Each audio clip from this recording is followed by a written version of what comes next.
welcome everybody to Paola, Kansas. As tonight's matchup is between Chanute and Paola. We are here live, and it's good to be at home once again as we begin, and we'll be covering some girls basketball, something we didn't get to do last week, Caleb. Yeah, absolutely, and Lady Panthers did a fairly decent job in that tournament this past week. They lost a tough one on Tuesday night, 36-33 to Lebec County, but then they came back with two fairly impressive wins, one against host school Burlington on Friday night, and then beat Sabetha in the fifth place game on hit by Kate Ediger with 7 seconds to go to win that game 33-30. They are now 7-4 on the year, looking to carry that momentum into the night against Chanute Blue Comet team last year. That was a very good game between these two, and the Lady Panthers came out on top down in Chanute last year. Yeah, it was a very good game last year between these two. We'll talk more about that, but first, I want to welcome everybody as Paola Sports Live is presented by Go Brawley. It just works. Go Brawley is changing what is possible. Experience a new kind of internet with Go Brawley. For more information, call 913-837-4678 or visit gobrawley.com. Our pregame show is brought to you by the Iron Horse Dental, Dr. Laura's Orthodontics, where they are committed to providing quality health care to families in Lewisburg. Comprehensive approach to oral care, Iron Horse Dental, Dr. Laura's Orthodontics. Learn more at ironhorsedental.com or drlaursortho.com. We'll take a break here. When we come back, we'll have more for you here on the pregame show.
And welcome back, everybody, to the Iron Horse Dental, Dr. Laura's Orthodontics pregame show. Jackson Mealman alongside Caleb Butler here on the call.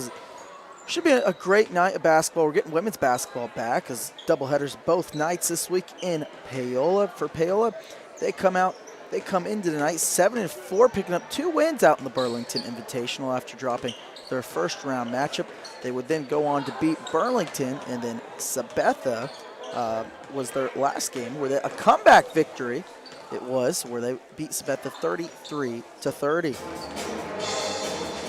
Now for Chanute, the Blue Comets, they come in 3-7 on the season, losing their last 3 games. So they're kind of on a slide, so they like to try to turn around and get a big win. Kind of an upset win against Paola tonight, Caleb. Yeah, it would be a little bit of an upset game. It wouldn't be a huge upset by any means, but it would be an upset nonetheless.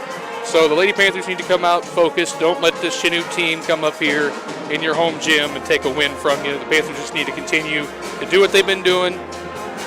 Take care of the ball a little bit better. They were a little bit sloppy in that Burlington tournament at times by turning the ball over, but they're, like I said, they're able to get a couple wins out of that. Good balance scoring between Edgar and Pitzer and Kalk and Keel and Cool and all these girls. Should be a good night tonight. I have a good feeling Lady Panthers are going to continue this winning streak and extend it to 3 after tonight. Yeah, it should be a great night of basketball. And these two teams met last year for the first time ever down in Chanute. Chanute came away with that victory, 48-44.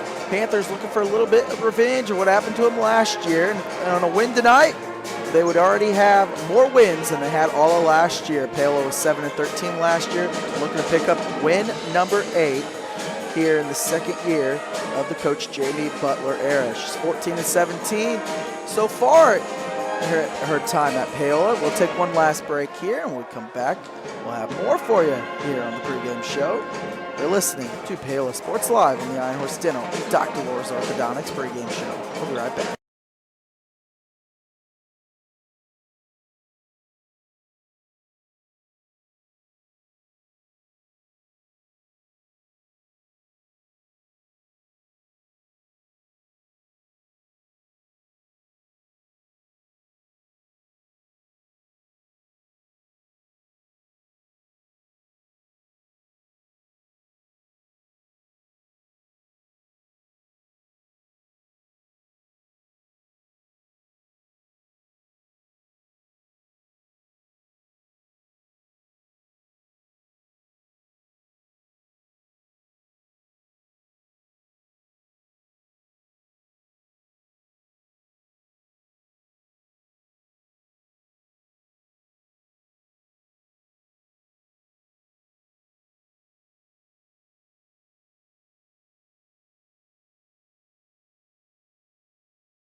So welcome back, everybody, to Paola Sports Live.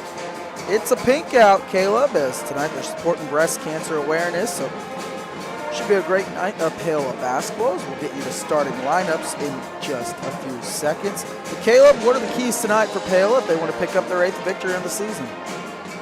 Number one, don't turn the ball over as much. You got to limit those turnovers because they've had quite a few games this year where the turnovers have cost them late in games this year, and Edgar needs to stay out of foul trouble. That's key point number 2. She's gotten in foul trouble a couple times in the past couple weeks, so she's got to watch that. And the offense needs to be more balanced. Because Kate Edgar's going to get hers. You're going to have more balanced scoring with Maggie Kalk, Maddie Pitzer, Ava Kale, Mackenzie Cool, Emerson Smith, and then Anna Phillips coming off the bench. So you just got to have more balanced scoring what the Lady Panthers have done so far this year. But got them at 7-4. Should be a good contest against Chanute and see who comes out on top. And kudos to Paola High School for doing this every year, supporting breast cancer, this pink game. I love it every year. It's going to be a fun night. Yeah, absolutely. It's going to be a great night of basketball. As they're starting to introduce the starting lineups. We'll get you those in just a second. Guard to the Panthers, a 5'8" junior, number 12, Maddie Pitzer. So now for the Paola Panthers, it'll be number 5, Emerson Smith, number 12, Maddie Pitzer. The other guard top of the Panthers, a 5'9" junior, number 13, number 13, Kate Ediger, number 35, Mackenzie Keel, and number 13, Maggie Cow. Now for the Chanute, it'll be number 11, Kelsey Haviland, number 12, Anna Kate Noonan, number 13, Madison LaForge, number 24, Tyra Bogle, and number 44, Kieran Fulmer.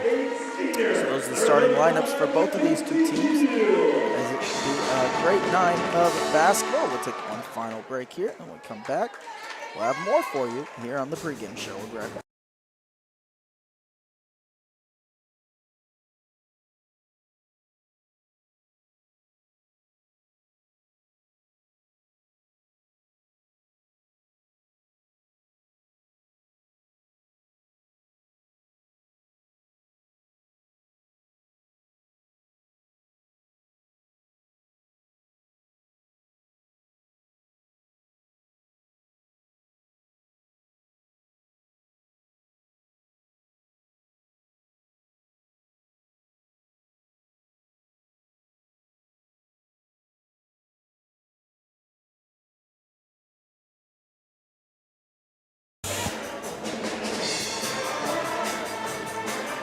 Alrighty, we are ready for basketball. And Maggie Kaukis, Caleb, was letting us know, is number 20 tonight out in the pink unis, and she gets on the board quickly there. Yeah, nice little win off the tip, right to Maggie Kauk for an easy deuce. Good start for the Panthers.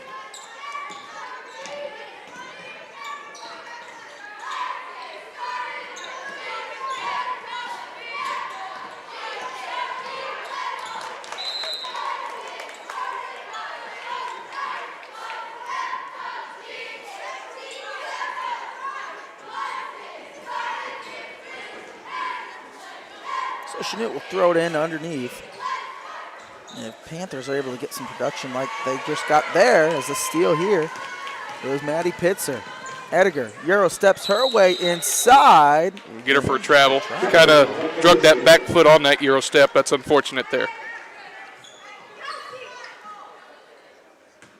That was good anticipation, though, by Maddie Pitzer on that inbound pass to get that steal, to lead to that opportunity.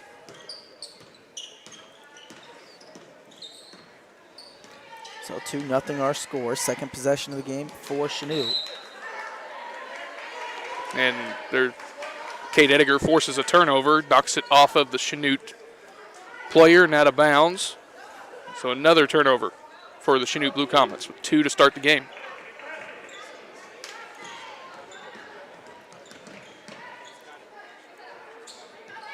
Panthers now, third possession. Smith, left wing 3, no good. But good hustle there by Ediger. Smith goes inside. Kauk couldn't corral it. Loose ball on the floor. And jump ball is going to be the call. Possession arrow points to the Blue Comets. Kind of a forced 3 over there on the far side. But good hustle to get the second rebound. And then Emerson Smith couldn't quite get the pass inside cleanly. And it forced a tie up. And it's the first turnover of the night for the Lady Panthers.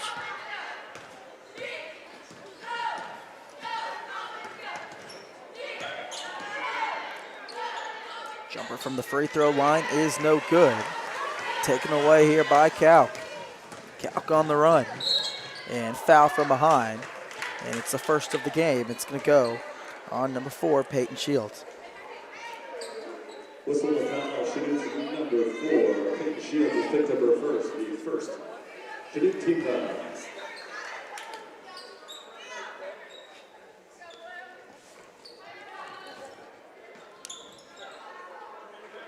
So Smith now. And has it tipped. Pitzer gets it. Over to Ediger. Ediger. Her shot's blocked. She's taking the pull-up jumper. Nice play by the Chanute defense there. Almost had a tip up almost had a steal at the top of the key, but then good recovery to block Ediger's shot. Now turnover comes Calc 1-on-1 the other way. Calc on the run Counted it. and one. So Maggie Calc has all 4 for the Panthers. Nice strong finish by Maggie Calc. Earns an and one free throw to try to make it a 5-0 lead in these first 2 minutes. So far, it's been the Maggie Calc show. Too strong on the free throw. Ediger the board. Goes up, shot blocked again. Keel the rebound. Back no good. Here come the Blue Comets. This is one thing that the Lady Panthers do well, and that is offensive rebound. They are tremendous on the glass offensively.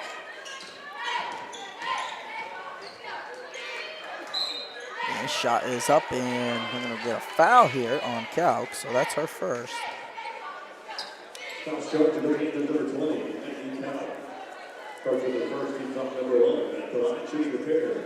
First shooting is number 4, Hinton Shields.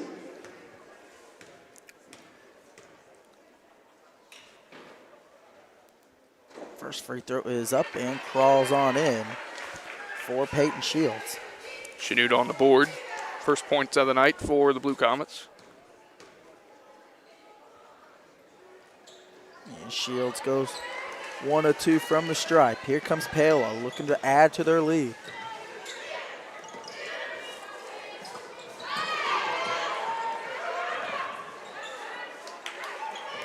Calc now. Goes up. Strong. Gets it to go down. What a start for Maggie Calc. All 6 points for the Lady Panthers. She's come to play tonight. That's kind of what you talked about right there on the pregame show, Caleb. Panthers need some balanced scoring. Now Calc spins, gets the ball back, nearly traveled, scores again. She's got 8. Maggie Calc, what a game in this first 3 minutes with 8 points. Panthers rolling early.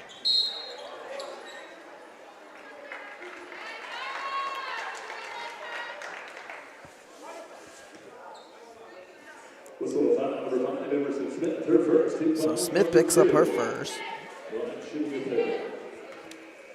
Both teams have 2 fouls.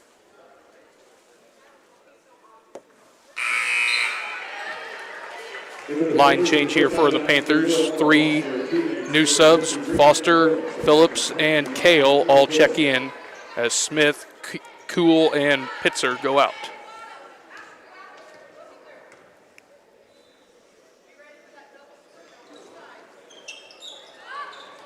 And free throw. Second one no good. Shields now 2 of 4 from the line. Has the only pair. Points tonight for Chanute. Phillips underneath, inside. Nice pass. Still can't finish. No harm, no foul there. That's good offense by the Panthers. That's a good find by Phillips. Just Kale couldn't finish it. Ripped away here. Panthers on the run.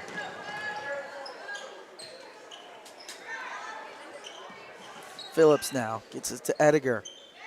Swings it around. Foster.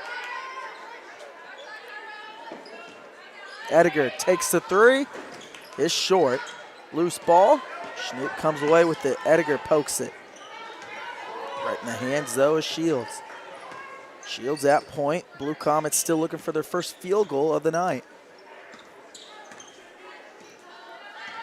Panthers defense has been very good to start this game. Just 2 free throws, as you mentioned, for the Comets. Little up and under move. Jumper no good. Ediger the board. Here comes Foster. Foster's going to run into the corner, turn it around. Ediger up top, Phillips. Chanute wanted to charge there, but that didn't look like much. Looked like could have given it right back to Ediger, and she would have had the lane. Ediger spins, baseline. Shot might have been tipped again. Rebound put back no good. The second chance, another miss by Kale. Yeah, tough start for Ava Kale tonight. 3 looks at the basket. All 3 of them spun out. She's gone for the bank every time. It just won't drop. It's Jalen Smith now putting up the tough shot. It's no good. Panther basketball. Good box out by Kate Ediger, forced the Chanute Blue Comet player to go up over her back. Nothing was called, but she knocked it out of bounds. It's Panther ball. Mackenzie Keel checks back in for the Panthers as Kalk will go out. This is just a young Chanute team, only 3 seniors on it. See if Panthers can take advantage of that. Try to get their 8th win of the season. There's a 1-2 in a row, Ediger.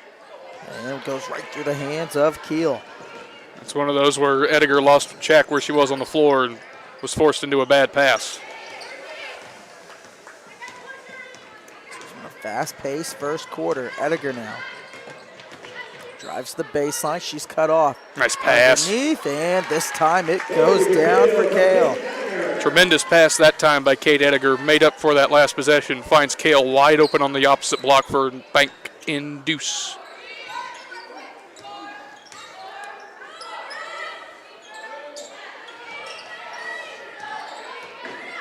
Blue Comets inside. And double dribble. So another turnover, 2:16 to go. Back into the game is Maddie Pitzer. Ediger goes out for the first time tonight.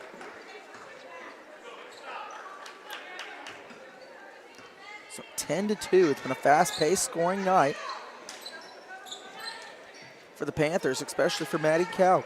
She's got 8 of the 10. Keel again, this time no good. Here come the Blue Comets.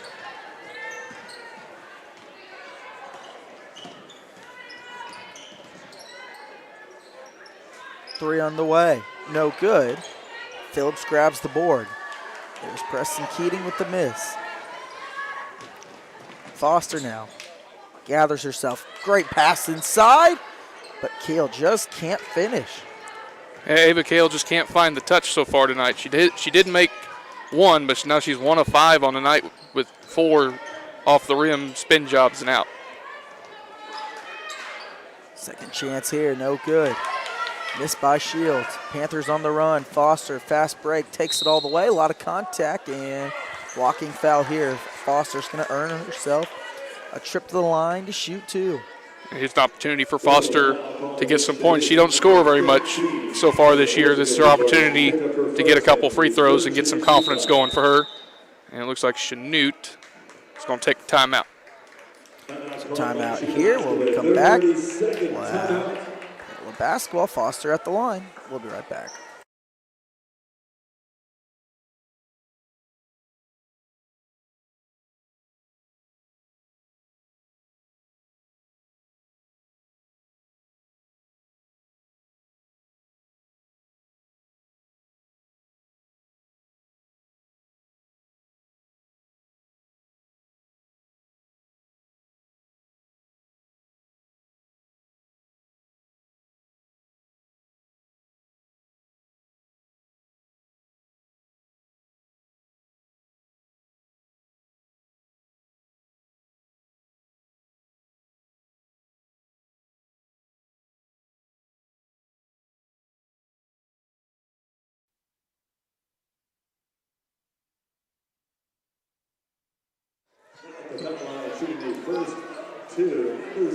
Foster. So 10-2 our score. Foster to the free throw line. And she swishes home the first. Nice confident looking shot there by Foster. First point of the night. So Foster averages 2 points a game. And she's got them there. 2 excellent looking free throws for Foster. Like you said, she averages 2 points a game. She's already hit her average.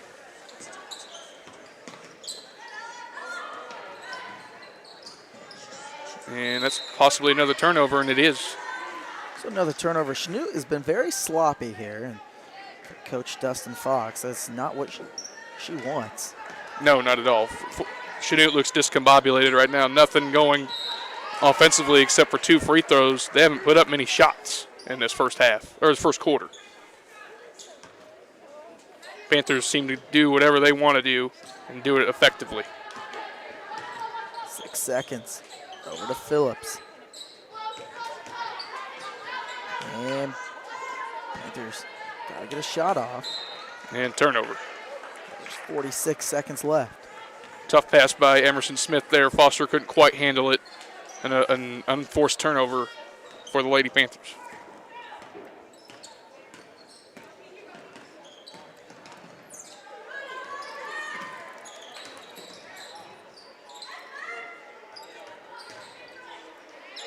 And jumper no good. Step back, no good too. 2 looks at the basket, neither one goes down. Panthers with an opportunity to take the final shot. 18 seconds. So Chanute, unless they get something here at the end, they're going to go the whole first quarter without a field goal. Foster now. Got to Nearly get a shot throws it up. away. Smith turns it over. Half-court shot. Good if it goes. Off to the right, Just no off good. to the right. So at the end of one, it's 12-2. Panthers on top all over Chanute.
Our score. Panthers lead it here over the Blue Comets. They are rolling early. Yeah, absolutely. Most of that first half, the Panthers did a good job of getting good looks at the basket. Just some of it didn't go down. At times there in the first quarter, got a little careless with the ball, a few bad turnovers, but the defense has been spectacular in this first half, holding the Comets without a field goal that entire first quarter. So now Ediger skips it across. Pitzer thought about pulling up. Smith now on the baseline. Drives, swings it. Ediger, corner 3. Wouldn't go. Ediger's had some good looks tonight. Still looking for her first points. Yeah, fortunately for Ediger, Maggie Kalk has stepped up in a big role so far with 8 points in that first quarter, as Ediger's been held scoreless, and now Chanute's on the board. Their first field goal. Beautiful move there by Peyton Shields. A little stop and then up and under. That's going to be 2. Finger. That's going to be 2 now on Kalk. So Calc picks up her second. Now Shields has all 4 tonight so far for the Blue Comets. And they get 5. She's now 3 of 5 from the free throw line and the only field goal. Coach Butler taking a little bit of a risk, keeping Maggie Kalk in there with 2 fouls this early in the second quarter.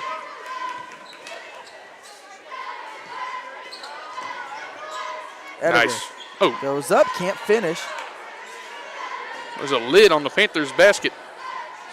Most of the time, they've gotten a few shots to drop, but most of the times they've just hung on the rim and fallen off.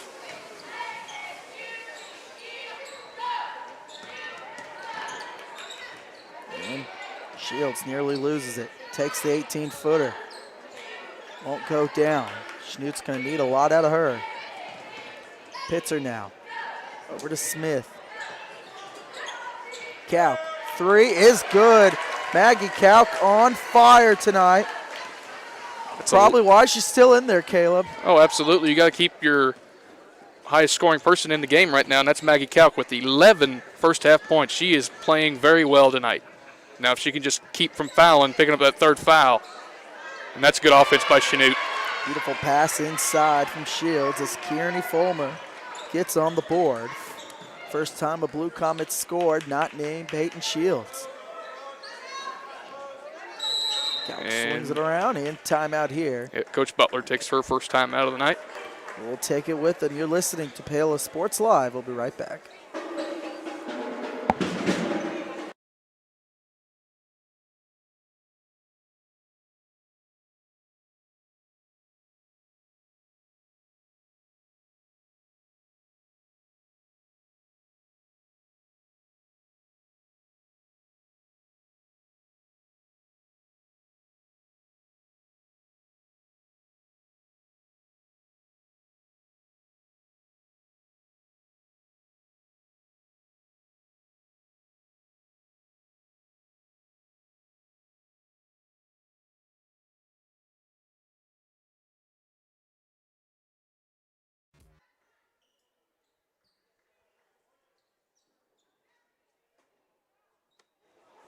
So 15-7 our scores. We're out of the break.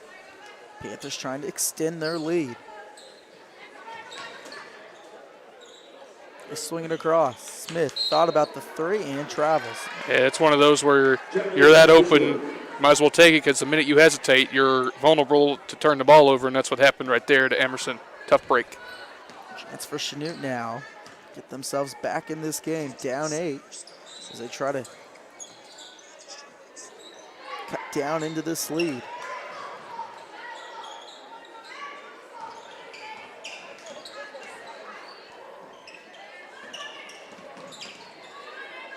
Inside, turn, shot. Oh, nearly blocked, but it's going to be a foul here on Ava Kale, her first. Ava had the position defensively there. She just came down onto the Chanute player, hence the foul, and 2 more free throws for Chanute. First team foul, number 4.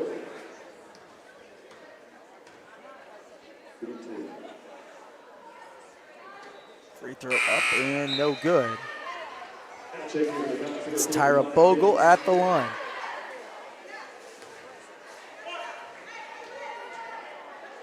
Second one coming for Bogle.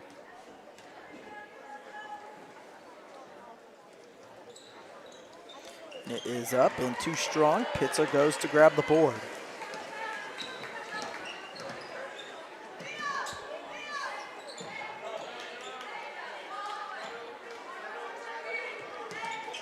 Smith swings it around. They look inside. Out to Ediger. Another 3 chance. No good. Ediger's ice cold from downtown. They called it off of Paola there to go back to Chanute, but yeah, Ediger cannot find the range tonight. She's 0 for so far to start, but the Panthers still lead by 8.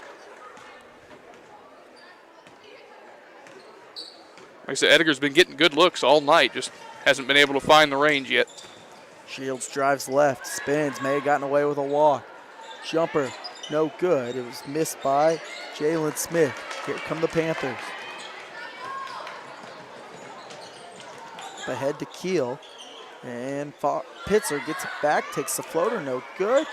Inside, Keel misses the baby hook. Rebound, Blue Comets. Boy, there's a lid on both baskets right now. Shields pushes. Goes left. Spins, steps back, takes the jumper, had a good look, no good.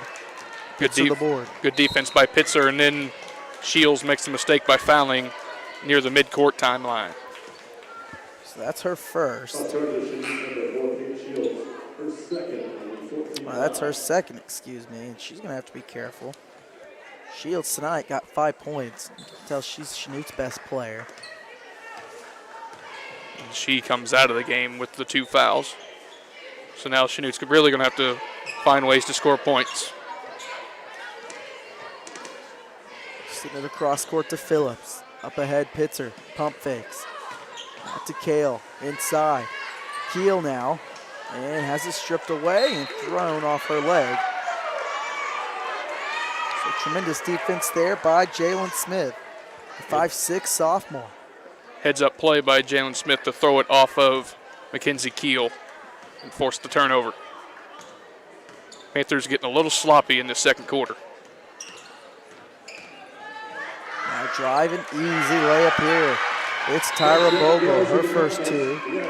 Coach Butler's not happy at all right there. She takes a quick timeout. Way too easy, uncontested layup. Need to slow it down and run your stuff. So we'll take a timeout with them. You're listening to Paola Sports Live. We'll be right back.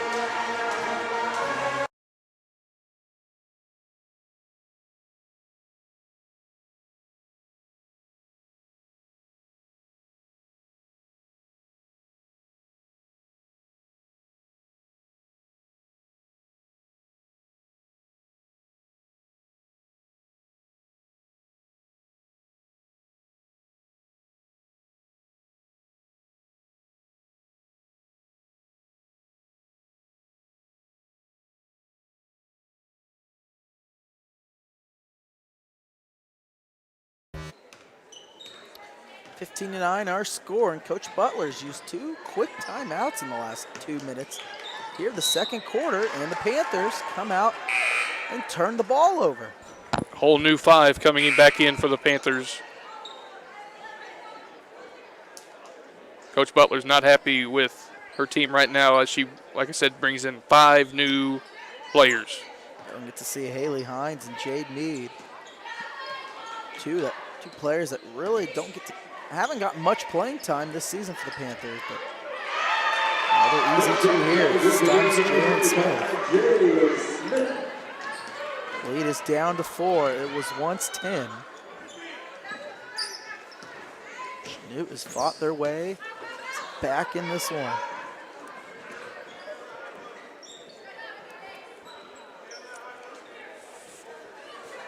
They get rid of it. Foster now. Cow. A lot of standing around right now for the Panthers on the offensive end, getting way too stagnant. Got to start moving, get Chanute on the move.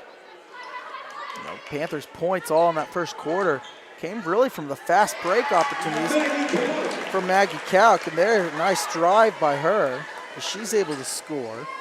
13 points for Maggie. Where would Paola be tonight without Maggie Kalk? Right. Certainly having one of her better games of her high school career, no doubt.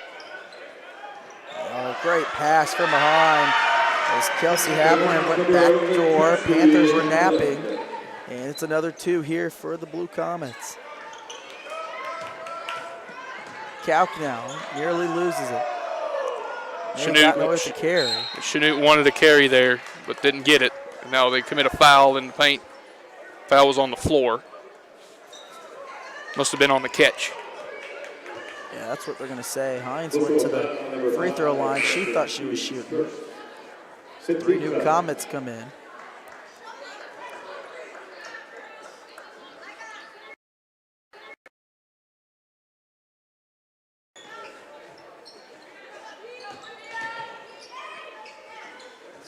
A high rainbow arcing pass. Smith drives, but too strong. Overshot it. Panthers offense just struggled all night long, except for Maggie Kalk. Corner 3 to cut it to 1. An air ball. Here comes Kalk now. Panthers fortunate that defensive series left all alone in the corner for a 3. Just shot it too far, and Panthers escape.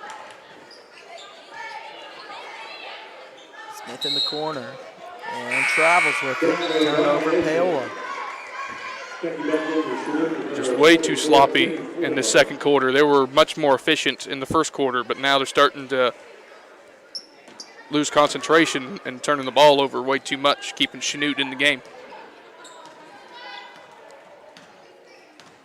So at one point it looked like Chanute may get That's blown travel. out. That's travel. So Shields turns it over. She's been Blue Comets' best offense tonight. She's got 5.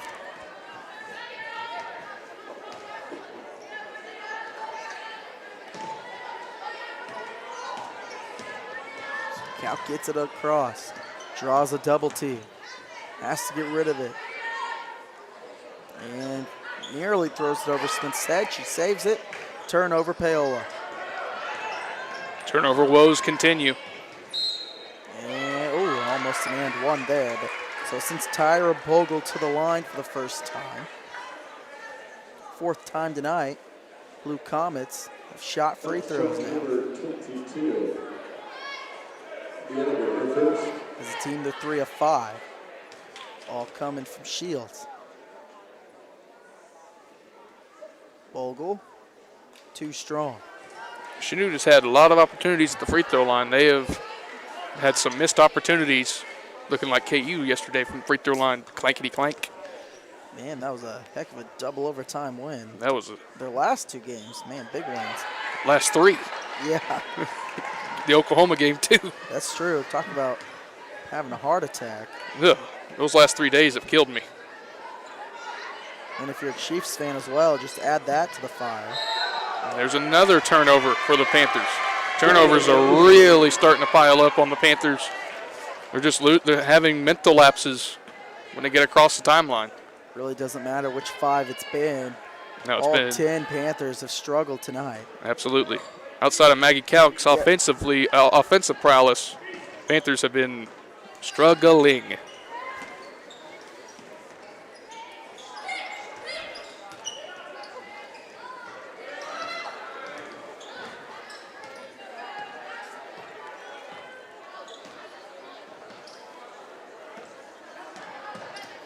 Chanute now. Bogle has to get rid of it. 18 seconds. Shields now.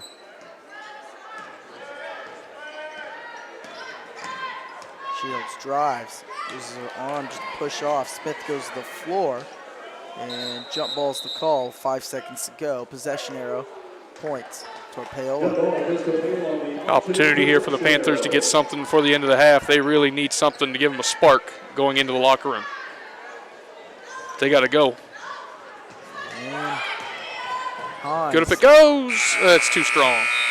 had an opportunity, but 17-14 is our halftime score. We'll take a break here. You're listening to Paola Sports Live.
And welcome back, everybody, to Paola Sports Live. This is the Rusty Walters Farnborough halftime show, our brand new halftime show sponsor. The halftime show is brought to you by Rusty Walters, Farnborough Financial Services in Paola. Rusty and his team have been serving Paola and the surrounding area for more than 20 years as your hometown agent. Farnborough Financial Services has the products to protect you with the service and customer care you've come to expect. Call 913-294-2737 or stop by and see them at 11 South Pearl in Paola. So 17-14 is our first half score. It's been a pretty good first half so far, really. It was a hot start for Paola. Chanute didn't even have a field goal in the first quarter, but man, in the second quarter, it's been a whole new story. Chanute's turned it around. They've climbed back in this thing, and they trail by 3 at halftime, Caleb. Yeah, absolutely. Like you said, the first quarter, Paola's defense was fabulous. Only gave up 2 free throws. Offense was very efficient with Maggie Calk, and then all of a sudden in the second quarter, it turned around the other way really, really quickly as the Panthers started to turn the ball over almost every time they had the ball. If it wasn't for Maggie Kalk, the Panthers would be struggling to find a way to get points, because other than the 13 that she has, the Panthers have only scored 4 other points, with Foster having 2, and I believe Kale has the other 2. So it's been a struggle. Kate Ediger doesn't have a point yet tonight. She hasn't been able to find her stroke inside or outside. So hopefully Coach Butler will get them calmed down in the locker room, because you saw at the end of the half there, she got so frustrated with the 5 that were on the floor, she went to her bench and brought in a whole new 5 to try to send a message to say, hey, we ain't playing very well right now. Time to wake up and start playing like the Paola basketball like you know you can play. And just slow down, settle down. Chanute's got them sped up right now. Absolutely. 17-14 our halftime score. When we come back, we'll get you the halftime stats. You're listening to the Rusty Walters Farm Bureau Halftime Show on Paola Sports Live. We'll be right back.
And welcome back, everybody, to the Rusty Walters Farm Bureau Halftime Show.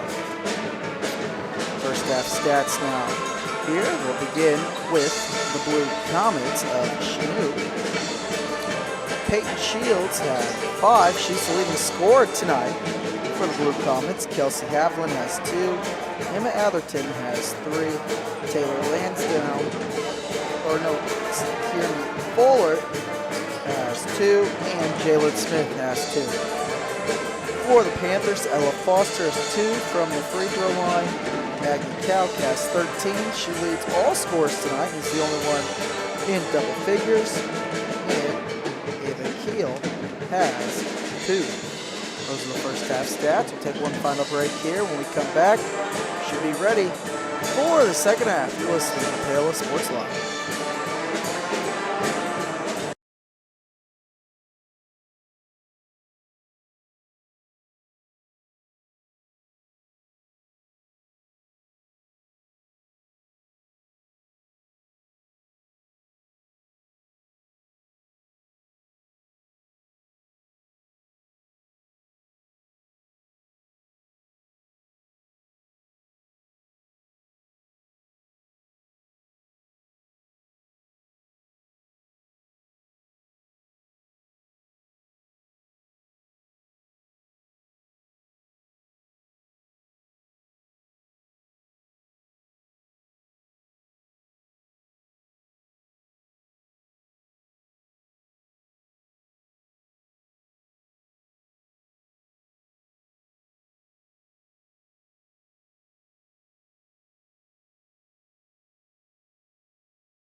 So we are set to begin the second half. That concludes the halftime show. Caleb, 17-14 our score. What are the keys for the second half for Paola if they want to hold on to this lead? Well, Kate Edgar's got to get going. Like I said, no points in that first half. Couldn't find the range from either inside or outside, so she's got to get her stuff going.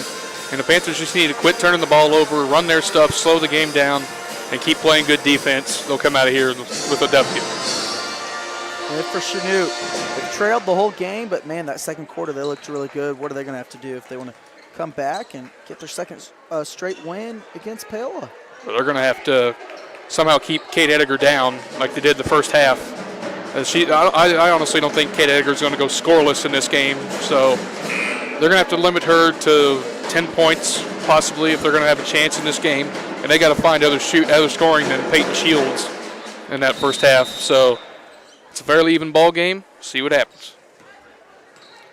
17-14 our scores. We are set to begin the second half. Chanute basketball to start. Kelsey Haviland now. It looks like Emerson Smith's going to pick up a quick foul. That's 2 on Emerson as well, so that's now 2 Panthers with 2 fouls. So Emerson has 2. Good steal, though, and the Panthers will have the arrow on the jump ball, so there's a good start to the second half of Panthers defensively as Mackenzie Keel forces a tie-up, and the possession arrow will give the ball to Paola. Three-quarter court press showed by Chanute. Looks like a 1-2-2 zone press. Panthers break it easily. Yeah, Chanute just trying to show you a little defense, and Edgar broke it, had a good look, but just couldn't finish. Another miss. Another miss at the basket for Edgar, just not getting anything to fall right now. Her confidence has to be shot a little bit. Offensive rebound, put back the second time. This time it's good, and we have a 1-point game. Haviland now has 4. Edgar goes up, she's on the board. They knew something had to drop for her. Took 17 minutes, but Edgar is on the board. Panthers lead by 3.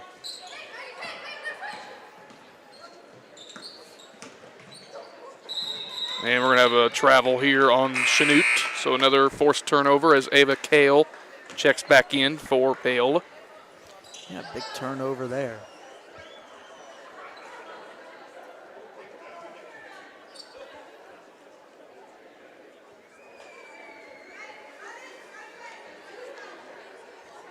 So Kale to inbound. Chanute going to press at half court. Or at least show it.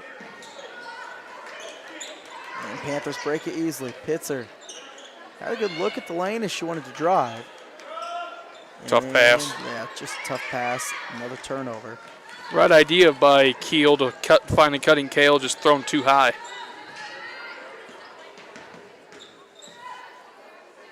Haviland brings it back out. Now Shields. Shields kicks it. Haviland, 3 to tie. It is short and knocked it out of bounds. Paola basketball. Open look there for Chanute, just wide right on the shot. So Panthers lead by 3. They've led this whole game. They've led by as many as 10.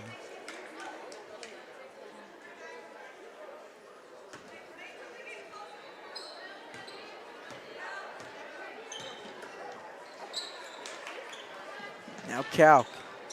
Kalk, who averages 7 points a game, had 13 in the first half. Kalk, the 3. Almost banked it in. The bank wasn't open, knocked it out of bounds. And I'm going to say Chanute basketball. Open look for Kalk. Almost had the friendly bank. Wasn't quite there. Kalk now she is 1 of 3 now from downtown. Edgar is 0 of 3. His team are 1 of 7. And Kalk inside, but can't finish the layup. Gets the offensive board. Edgar drives, takes it all the way. A lot of contact, but draws the foul. Good second effort by Edgar off the miss of Kalk. And draws the foul, and the 2 free throws coming for the senior Kate Ediger.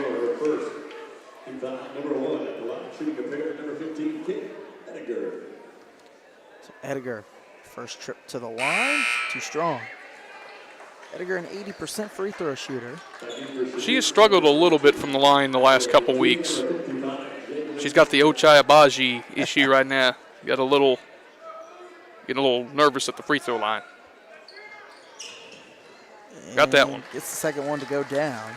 Ediger's now got 3.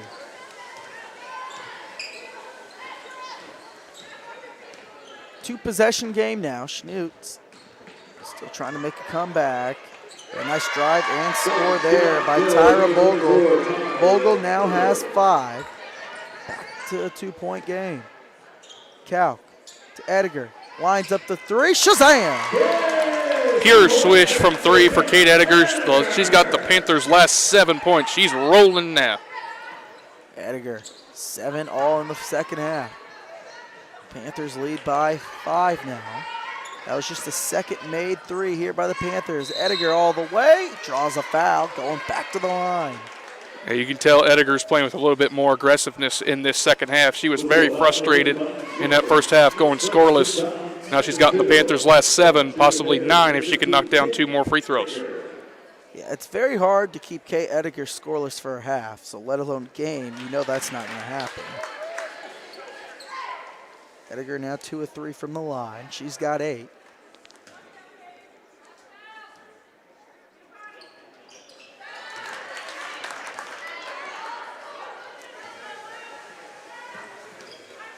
Nine quick points for Ediger, the last 9 for the Panthers.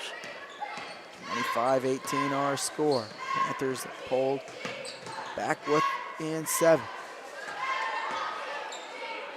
And a lot of movement there. Double team. Smith, shot, no good. Kind of just threw it with 2 hands over her head. Not a good looking shot. Now Kalk has it. Pitzer, pump fakes. Ediger, 3 again. This time short. Follows her rebound with a miss.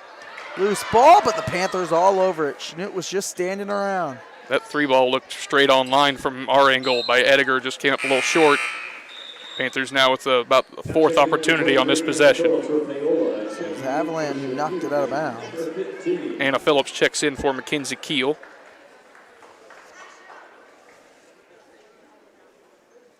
So this time it's Ashley Haviland in. Now Ediger kicks it. Phillips, corner 3. No good. Another opportunity. Kalk has it stripped away. And here comes Bogle and the Blue Comets. Tough break there for the Panthers. They had about 4 or 5 opportunities on that possession, just couldn't quite get anything to go down. And now Pitzer commits a foul on this end. Send the Comets back to the line. Looks like Shields. Yeah, Shields goes back to the line. She is so strong with the basketball, so skilled. She gets to go up 7 here. And does. Her chance to cut the lead from 7. Shields now has 6. We got a 6-point game.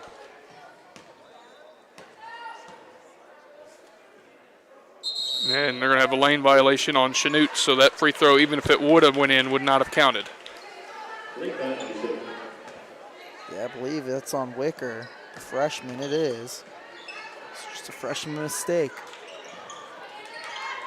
Phillips, the Pitzer. Ediger drives baseline, a lot of contact. Boy, Kate Ediger is showing her presence now with 11 points in a row now for the senior Ediger, and then with another and one to try to make it 12. Boy, how this game has flipped with Kate Ediger's confidence. Scoreless in the first half, 11 points so far in the first 4 minutes and 20 seconds, possibly 12 if she can get the free throw. Yeah, Ediger has come out on fire here in the second half. And that was what you talked about at halftime. They got to get her going. Ediger now 4 of 5 from the line. She's made 4 in a row. 3, too strong. tapped out in the hands of Pitzer. Pitzer on the run. 9-point Panther lead. Pitzer Euro steps her way inside. Game charges the call. If it wasn't a charge, it was going to be a turnover nonetheless, because as Pitzer lost it out of bounds a little bit too fast that time for Pitzer. And unfortunately, it cost her her second foul in the process. Yeah, it was her second foul, and she lost that ball. As soon as she lost the ball, you knew charge was going to be the call.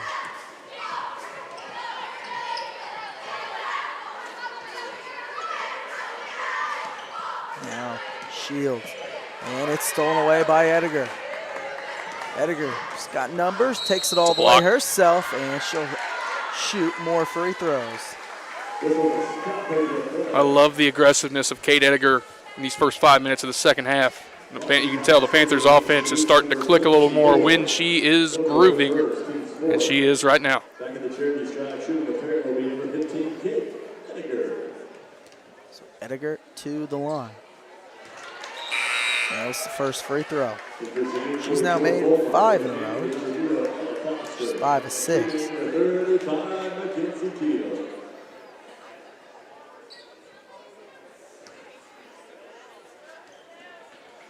Second free throw up, and it is good. So Ediger just putting on a clinic. Panthers now have their largest lead. It's 11.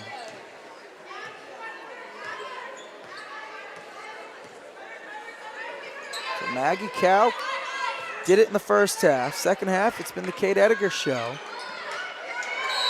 And they're going to get a foul on Anna Phillips on the rebound. There'll be 2 more free throws for the Comets. Number 23, Anna Phillips picks up the foul. It's her first on the team's floor. To the line is Kearney Fulmer, the sophomore. She's got 2 points tonight. Her first trip to the line.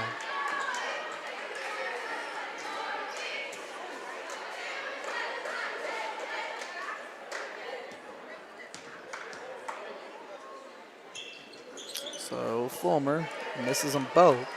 Phillips the board.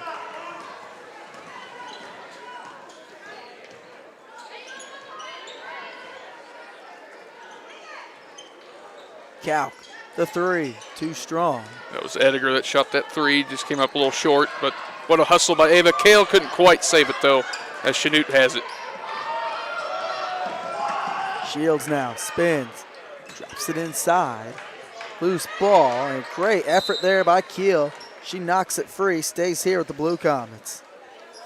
Panthers flying around on both sides of the court right now.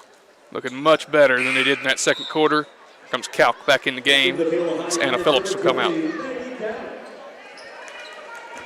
Phillips out, Calc back in. 2:15 to go here in the third quarter. Ediger providing. And timeout, Chanute. So timeout here. We'll take it with them. You're listening to Paola Sports Live. We'll be right back.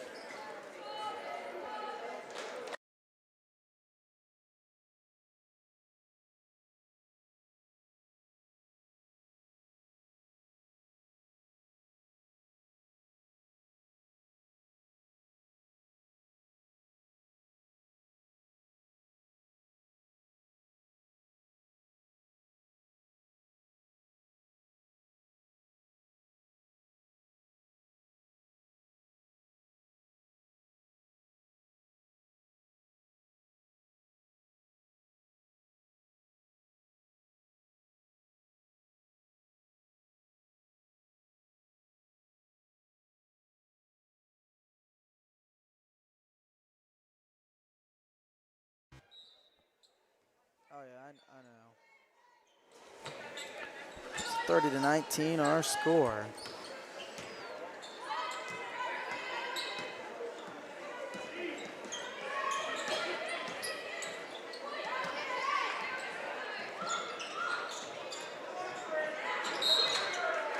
And it looks like Ediger is going to pick up her first foul, as she got a little aggressive on the rebound. And we apologize for the technical difficulties that you may be experiencing tonight with all the jumping around and going on your screen. We have to use a hotspot tonight. But at least the audio's good. All about sounding good. So just treat us like a radio station. Nice block by Kale. Foster now around. High arcing layup, no good. Off the hands, and Calc didn't like the call. Certainly looked like it went off a calc from up here. Of course, the official has the best angle being down on the floor, but I think he got that one right.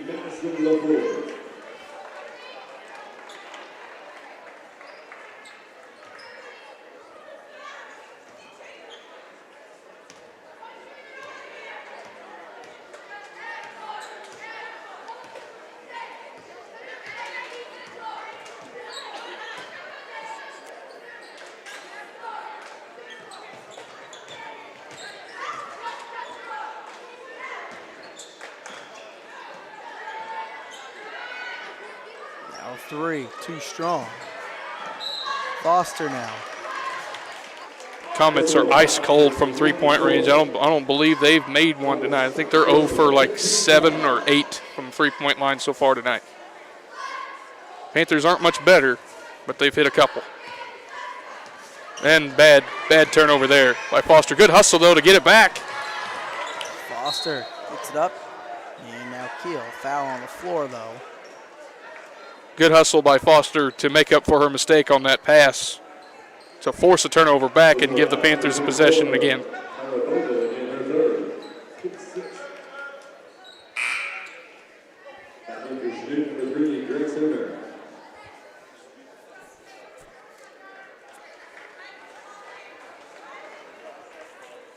(30-19). Minute to go here, third quarter.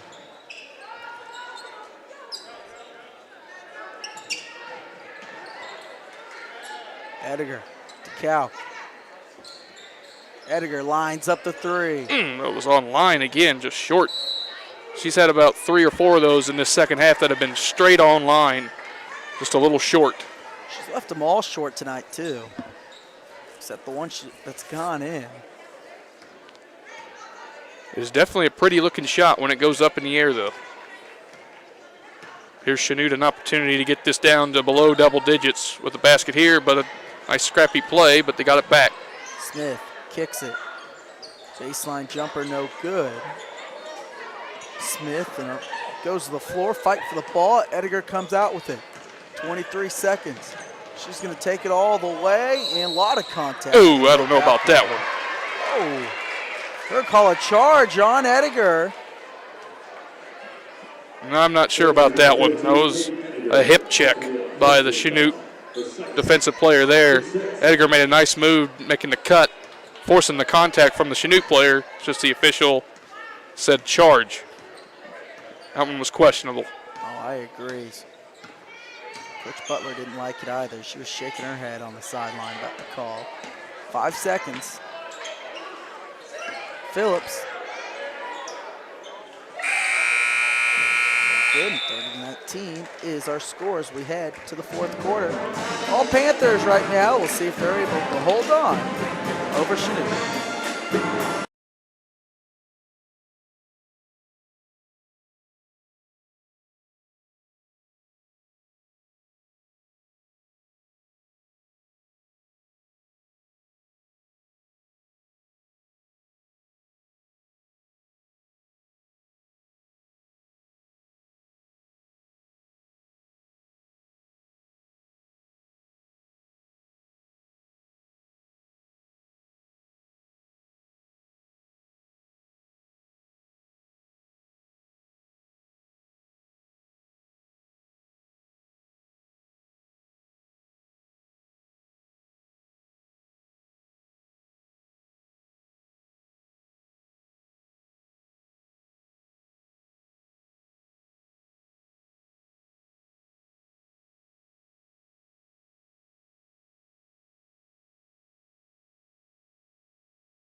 30-19 our scores. We head to the fourth quarter. Panthers trying to hold on for their third straight win, which would be their 8th win of the season. First all-time versus Chanute. Yeah, absolutely. Just 8 quality minutes away from a 3-game winning streak. And as you said before the game started, it surpassed the win total from last year with 7 of last year. It would be 8 this year. Floater inside. It's no good. Grabbed down by Keel.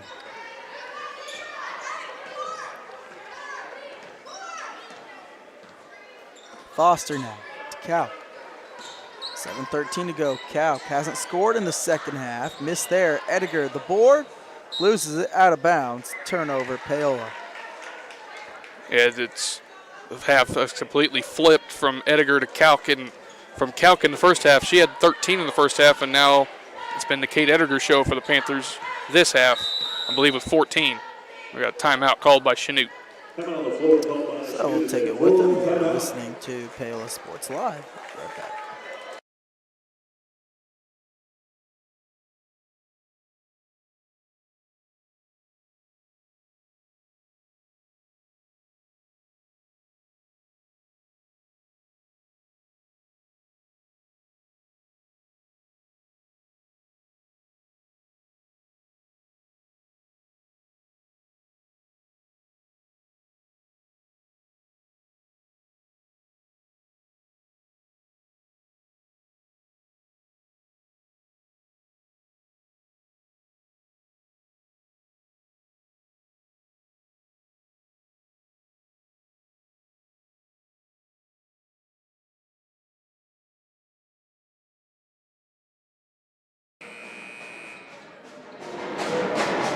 (30-19) our score.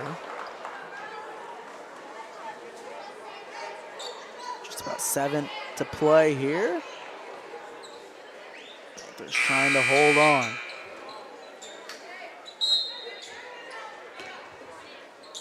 Chanute basketball and knocked it out of bounds. Good hands by Keel.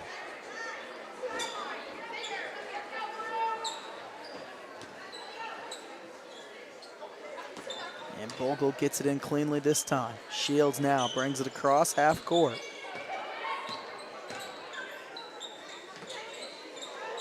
Bogle, the 3, no good. Calc the board. Up ahead to Edgar. Edgar takes it all the way, nearly an and one. They're going to get a charge again. Oh, another charge. And I disagree with that call too. Bogle wasn't set that time. It's now 3 fouls on Edgar in this second half. With the aggressiveness comes the fouls, though, most of the time. And what didn't affect the Panthers in the first 3 quarters now has the Panthers up against it with Edgar with 3 fouls, but the Panthers still lead by 11. Now a steal by Edgar. Edgar's had some unfortunate calls. Edgar takes it all the way. Tough shot. She lost it in air while she was going up. Foul on the opposite block on Chanute. It'll stay with the Panthers.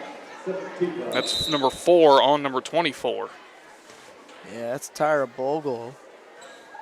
That will Has send 5 points tonight. That'll send Edgar to the line for a 1-and-1, as it's now 7 fouls on Chanute. The Panthers also with 7 fouls, so shooting free throws the rest of the way.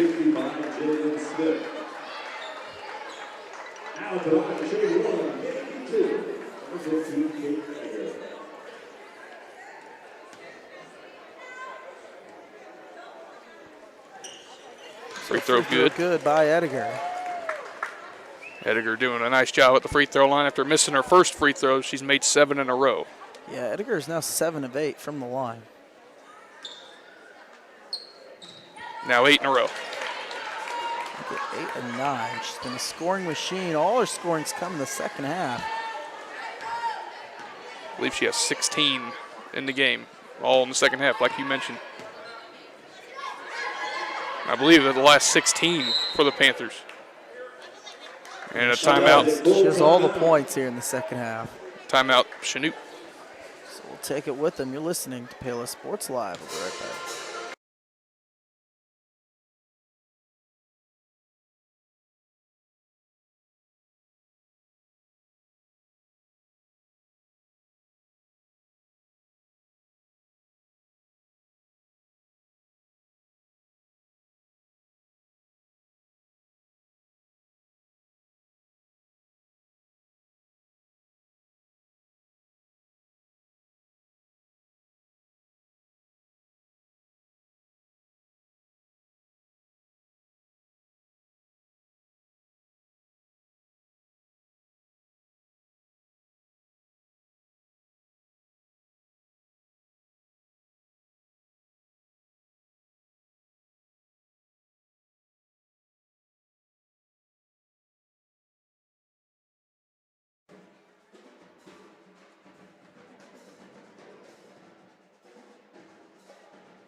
32-19 now our score.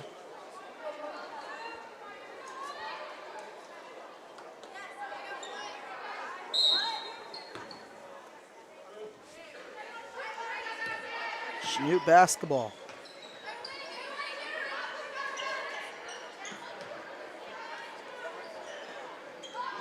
Jumper no good. Taken away. Here comes Cal. Kicks it back out. Phillips now. Edgar drives, draws a hard foul. Nope, another charge. That's 4 now on Edgar. You would think one of these would go her way. Well, she's only got one more to play with, otherwise she's done for the night. She scored the Panthers 15 points in this second half. All 15 for the Panthers have come from Kate Edgar. So 28 of the 32 points have come from Edgar and Kalk, and now Edgar will have to come out with the 4 fouls. You know, Panthers, though, they have a big enough lead right now.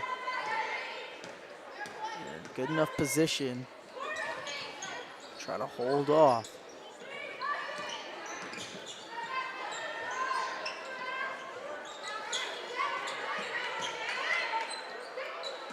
Ball's loose, right to Chanute, and they score. And easy, too, there.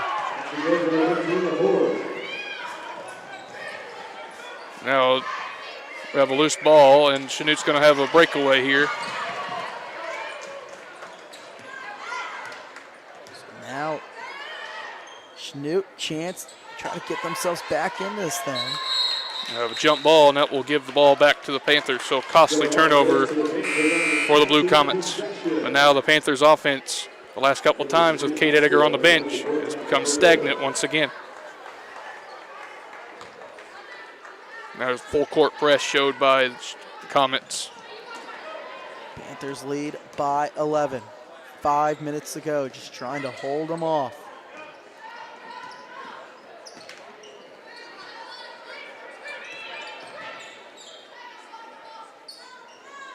Nice pass. Inside, Phillips can't finish.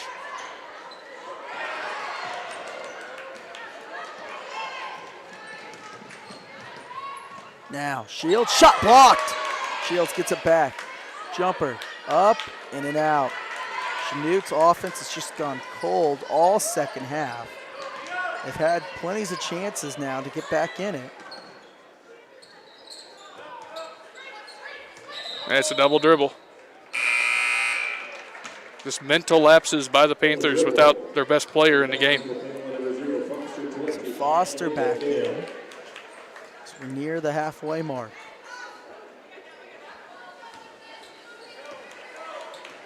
Fortunately for the Panthers, the Lady Comets haven't been able to take advantage of these opportunities yet.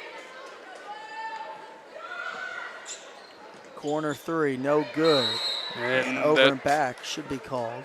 It is on Keel, though. Or no, Keel will be the shooter. It is on Chanute. I saw the officials point at Keel, but they're just pointing at her because she'll be the shooter at this end with a 1-and-1. The 13 minutes of the four has picked up his second personal foul. He found number 8 at the line, shooting room maybe 2. No good. Throw no good, but an offensive rebound. A big offensive rebound there for Paola. Nice hustle by Pitzer to come from behind without fouling to get the steal. But then a turnover, back they go the other way. Yeah, just a bad pass there by Pitzer. 3 is up. It's no good. That 3 ball is just not falling for Chanute tonight. Still 0 for the night from 3. Pitzer now. Nice pass. Inside, Kalk. She finishes her first points of the second half. She's got 15 now in the game. Good finish by Kalk. Her first points, as you said, the second half. Big basket for the Panthers. But Chanute answers. So Ward's now got the last 4. Here's Kalk, a 3. Got it! Kalk has 18. So Kalk with Edgar out. becoming the closer now. Panthers have their largest lead with 3 minutes to go. It's 14. And Calc got fouled on the rebound. So she'll go to the line for a 1-and-1. Maggie Calc been very big down the stretch here for the Lady Panthers, growing this lead back out to 14. As Edgar comes back into the game with Emerson Smith and Anna Phillips. Keel, Kale, and Pitzer go out.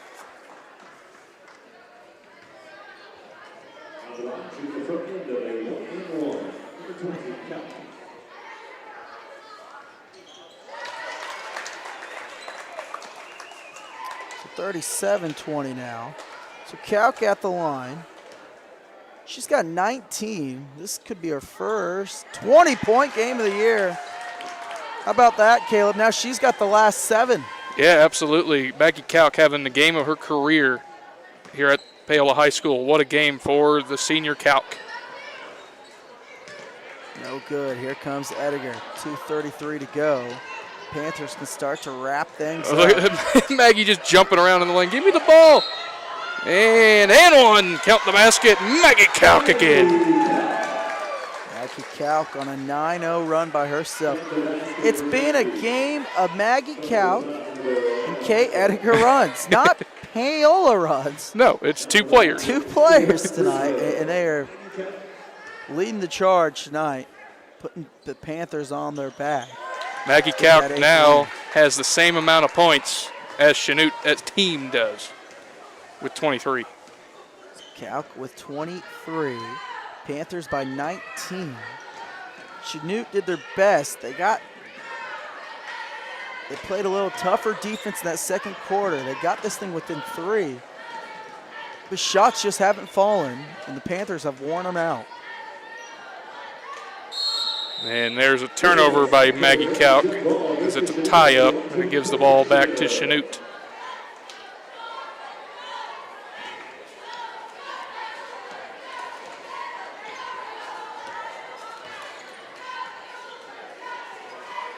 Corner, 3, no good. 2 to play. Still 0 from 3 for the night for Chanute. So Hines and Mead at the scorer's table. Swinging it across. Phillips drives. Right idea, looking for Calc, but good defense there by the Blue Comets.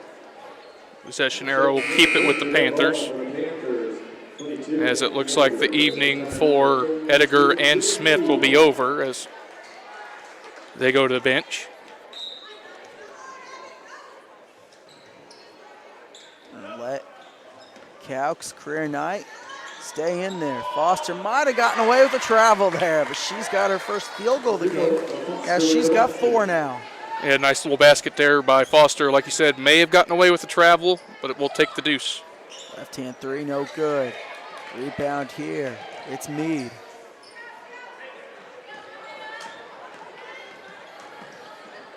As Ava Kale set the check back in. That looks like that'll be might be the end of the night for Calc. It is, but what a night for Maggie Calc. 23 points, a career night for that young lady. Yeah, Maggie Calc went on a 9-0 run, or really a 10-0 run actually in the fourth quarter.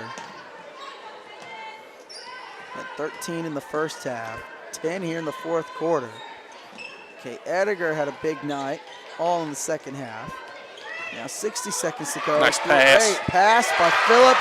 Hines the easy 2. And it is all Paola in this one. Good old Hines over there getting a little choked up as his daughter gets a little deuce.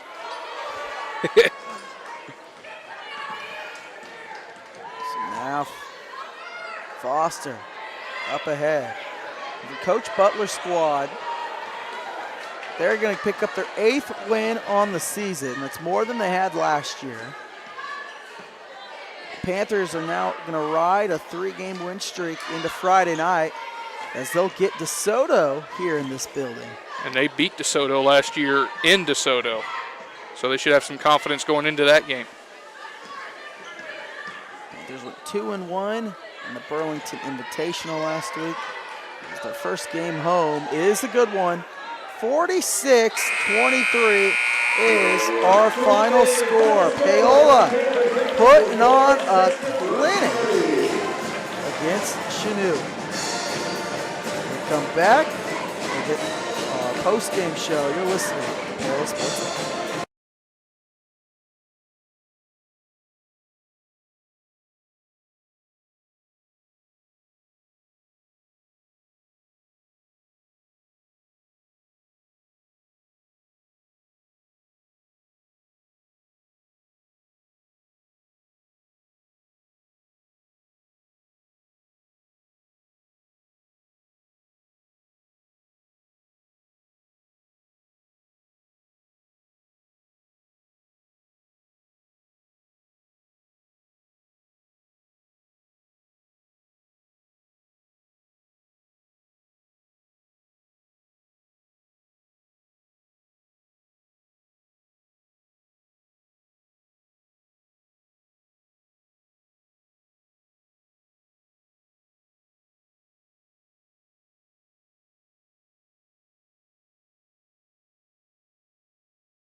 (46-23) our final score. Post-game show is brought to you by Vose Pharmacy at Vose Pharmacy. You count on the dependable and reliable pharmacist, Kevin Vose, and his friendly staff. Serving Lewisburg for more than 10 years. Learn more, visit vosepharmacy.com or call 913-837-3784. What a night it was, Caleb. The girls get a big win, 46-23. Maggie Kalk had 23 points. Kate Ediger had 15. Ella Foster behind him with 4. Haley Hines with 2. Ava Keel with 2 as well. And I say our player of the game, it's got to be Maggie Kalk, Caleb. Oh, big night offensively. No question, it's Maggie Kalk tonight. She put up the same amount of points as Chanute did as a team, a career night for Maggie. And she had 13 in the first half, and then that 10-0 run to end the game for the Panthers in between the 15 points by Kate Ediger. But Maggie Kalk certainly deserves player of the game, and all the praise in the world for her performance tonight. It was just fabulous all the way around for that young lady. And, of course, Kate Ediger in the second half with those 15 points, then got in foul trouble in the fourth quarter with those 3 straight charges. But other than that, it was a decent night for the Lady Panthers. Still got a lot of things to work on. Turned the ball over a little bit too much. The offense went a little stale when both Maggie Kalk and Kate Ediger were on the bench. As you can see, 38 points between them and just 8 for the rest of the team. So they got to work on those a little bit more, but this is a stepping stone. 3 wins in a row on to Friday night against DeSoto. So now we turn our attention to the boys' game as Paola Sports Live is presented by Go Brawley. It just works. Go Brawley is changing what is possible. Experience a new kind of internet with Go Brawley. For more information, call 913-837-4678 or visit gobrawley.com. Our pregame show is brought to you by Iron Horse Dental and Dr. Lohr's Orthodontics, where they are committed to providing quality health care to families in Lewisburg. Comprehensive approach to oral care, Iron Horse Dental and Dr. Lohr's Orthodontics. Learn more at ironhorsedental.com for drloresortho.com. So the boys, they come in really as a disappointing championship loss in that Burlington Invitational. They were going for their 5th championship, but for the 2nd straight year, the boys came up runners-up. And the 6th seed Labette County, they went and defeated the 3, the 2, and the 1 last week. But Paola, they look to kind of bounce back and get a win tonight against Chanute. Oh, yeah, you know that left a bad taste in Coach Oshel and the boys' team's mouths after Labette County carved them up with that 2-3 zone all game. The Panthers really struggled to get any consistency out of anybody in that game, scoring just 31 points, and had a 24-15 lead midway through the 3rd quarter. But then the last 10 to 12 minutes, or however long it was, only held to 7 points after that. So they got a lot to work on. They struggle from outside shooting as they have all year long. They're not the greatest shooting team. They just got to find ways to get it to Tanner Muwala or Caden Markham or Caden Ramey down low. And Dalton Pysick needs to continue to be the aggressiveness that he is with the rebounding. And the Panthers should come out of here with the win. But you know they're hungry to get back on the floor after that disappointing loss on Saturday. Yeah, the loss was 37-31. Trey Muwala was held to 13 points. Dalton Pysick was held to 1, and Caden Markham was held to 7. That's the team's 3 leading scorers. So not much scoring production, but really, as a team, they struggle completely. They started the game with a tomahawk jam, but after that, the boys couldn't get anything going. But they have a chance to bounce back tonight against the Chanute Blue Comets, who come in tonight 4-6. And Caleb, their last game was to Andover Central, and it didn't go well. They lost that one 80-38. Ugh, man, that's a step up competition from right there. But Andover Central is usually a team that qualifies for the state tournament quite often in Class 4A. So, and Chanute has made it to the state tournament before, so they ran into a buzzsaw. But hopefully, they ran into a buzzsaw against Andover Central. Hopefully the Panthers can look at that tape and get something from them, some weaknesses by the Chanute Blue Comets, and they can try to duplicate what Andover Central did to them in their last game. But the Panthers, I believe, do firmly have the advantage in this game. It's just to see what defense the Chanute Blue Comets throw at them, if they can execute the defense and keep the Panthers off balance. But we'll see what happens. So Panthers going for their 9th win of the season. Chanute trying to get their 5th win of the season. We'll take a break here, and we'll have more for you here on the Einhorst Dental Dr. Lohr's Orthodontics pregame show. We'll be right back.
Welcome back to the Iron Horse Dental and Dr. Laura's Orthodontics pregame show on Paola Sports Live. Caleb Butler here with you live from Paola High School as we get set for the varsity boys game between the Chanute Blue Comets and the Paola Panthers. Like Jackson said, before going to break, Chanute's coming off an 80-38 loss to Andover Central in their last game. That's now 3 losses in a row for the Blue Comets as they sit at 4-6. The Panthers coming off that disappointing loss in Burlington in the championship game last Saturday to Lebec County, 37-31. So the Panthers look to get back on track as they sit at 8-3 in overall, and that is number 3 overall in Class 4A. My pregame or my keys to this game for the Panthers to win this game. If Chanute comes out into man-to-man defense, that's exactly what the Panthers want to face, as the Panthers are really, really good against man-to-man defense with their size advantage of Trey Muwala and Caden Markham, as they just take advantage of the shorter players for the opposing team with their 6'5", 6'6" frame. But if they come into a 2-3 zone, they have got to find ways to shoot Chanute out of that zone. I know the Paola is not a very good shooting team, but they've had moments where they do rack off some threes in a row with Newkirk. Markham can step out and shoot them. He's inconsistent. Muwala can step out and shoot them. They got some guys on this team that can shoot the three. They're just not really consistent with it. So if they can get some consistency, if Chanute comes out into a zone defense, that would go a long way into opening up that zone defense and allowing Paola to get inside to get some easier looks for Trey Muwala, Caden Markham, and have some easier goes at it. As we get closer to tip-off, we're about 3 minutes away from opening tip. We'll take another break and we'll be back with the starting lineups and the start of this game. You're listening to Paola Sports Live, presented by Go Brawley.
And welcome back, everybody, to Paola Sports Live.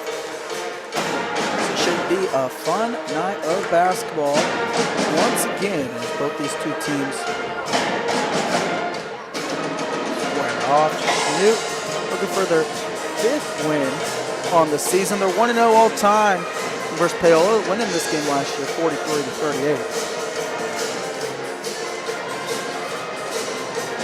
We're going to take another break here.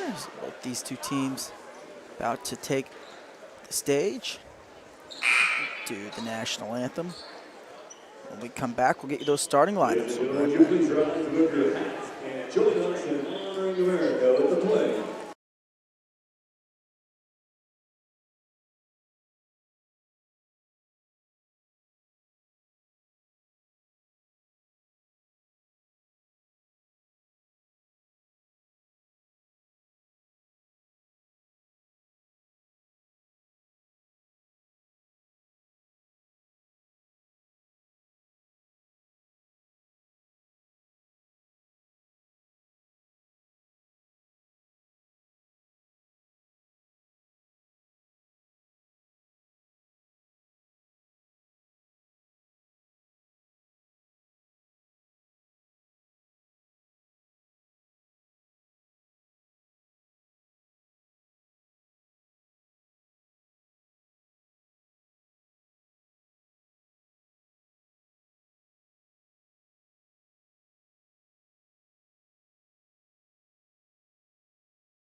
Your school in town. Alrighty, so as we are back, starting lineups here will begin for the Chanute Blue Comets. It'll be number 2, senior, number 2, Shane Williams. Number 2, Sean Williams.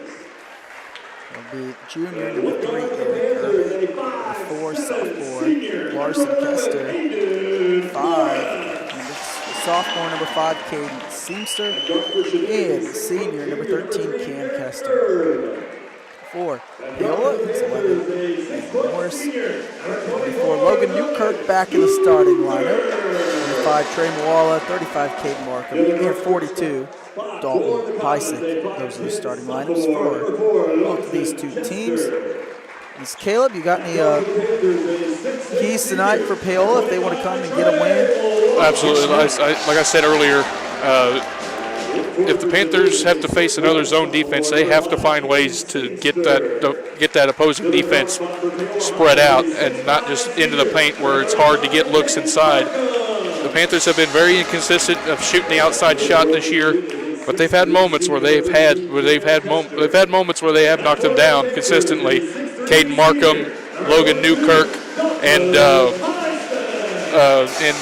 Joel Feldman as well has been able to knock them down consistently. So if the Panthers want to beat zone presses or zone defenses consistently, they got to knock down more outside shots that will open up the lane and give more easier looks for a Trey Muwala or a Dalton Pysick, a Caden Markham at the basket. So it's just the way it's got to be. You got to know, or you got to be more consistent outside shooting against the zone defense if that is indeed what Chanute is going to throw at us tonight. No, absolutely. So these two teams take the court. Because there is a decisive height advantage the Panthers' way.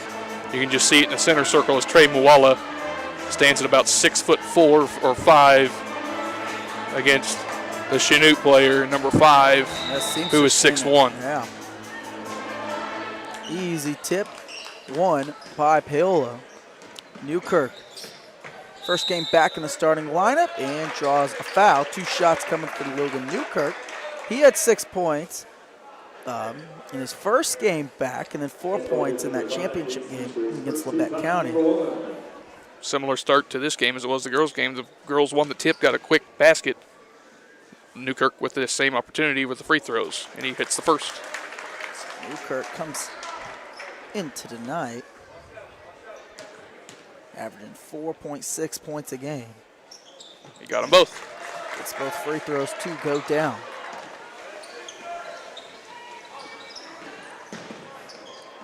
So now it's Sean Williams, the senior. With the two seniors in the starting lineup. Seamster ahead to Herb. Williams. Steal by Newkirk. Going away. Newkirk coming out with a lot of energy. Reverse layup, no good. Moala there to clean it up. Nice trail hustle play by Trey Moala, not giving up on the play, not conceding, not thinking that Newkirk was going to finish that easily, but Moala was there for the cleanup, and the Panthers off and rolling early. Easy two, no good by Williams. Moala the board. Moala comes in averaging 9 rebounds a game, nearly a double-double, along with 20 points. Moala, step back, no good. Fight for the ball, taken away by Keister.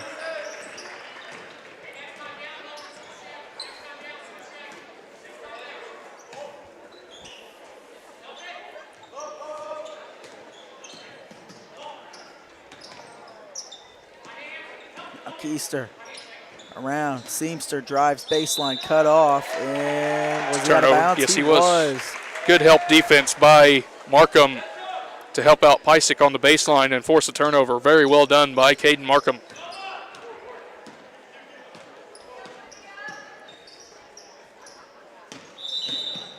There's another foul on Chanute, I believe is number 13.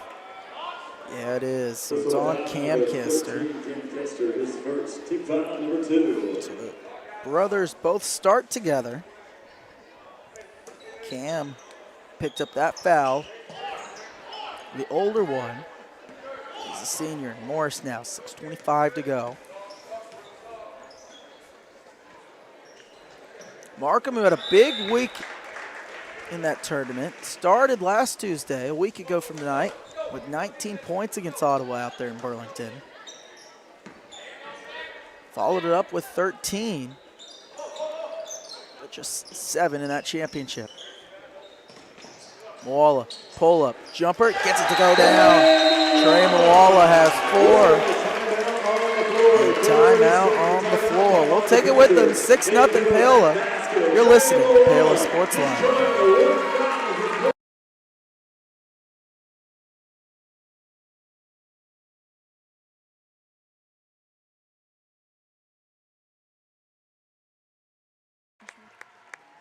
We're going to come out of that break as they're honoring Trey Moala. That was his 1,000th point.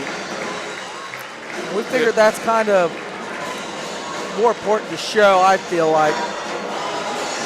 Oh, absolutely. Than one of our PSAs. wasn't one of our paid sponsors I came out of, so it was a PSA. But yes, congratulations to Trey. 1,000 points in his high school career, well deserved. And a nice looking shot to get those 1,000 points. That was very well done. And now the Panthers can settle down after a brilliant start so far in this one. 6-0 start. You knew that had to be in the back of the mind of Trey coming into tonight. Absolutely. And to do it at home is something special. I know he would have liked to have done it in that championship game. And a 5-second call as Caden Markham forces another turnover as Chanute is getting very, very sloppy, and Chanute takes a timeout. So now a full timeout by Chanute. We'll go back to that PSA. Congratulations, Trey Moala. 6-0 our score. You're listening to Panthers Paola Sports Live. We'll be right back.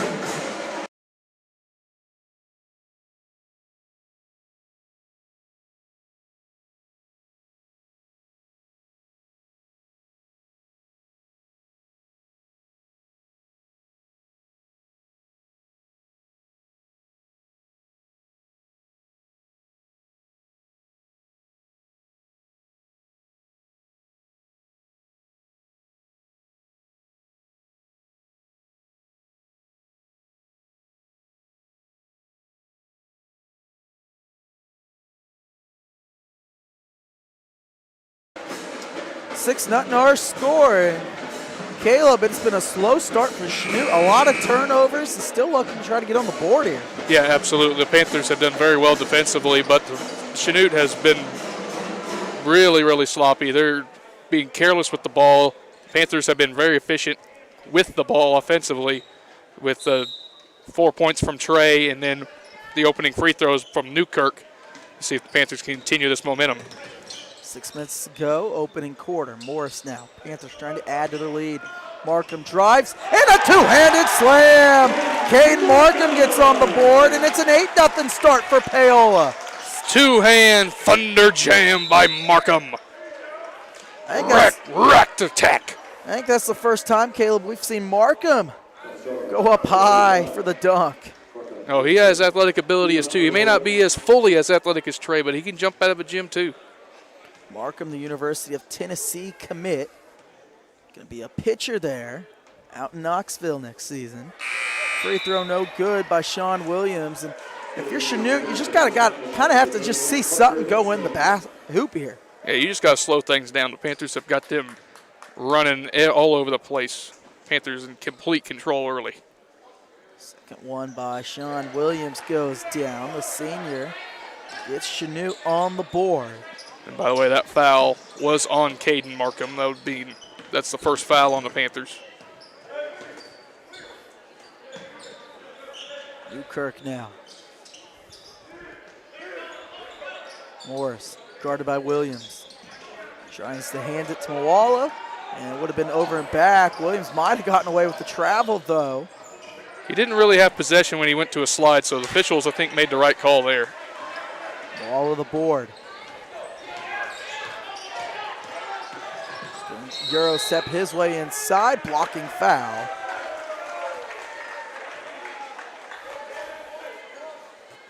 Yeah, the Panthers are being ultra aggressive on the offensive end these first 3 minutes, getting to the basket at will, using their athleticism to run over the Chanute team so far. That's the second foul. So Seamster comes out into the game. It's Parker Manley, the junior, for the first time. Morris lobs it up. Moala went to the deck.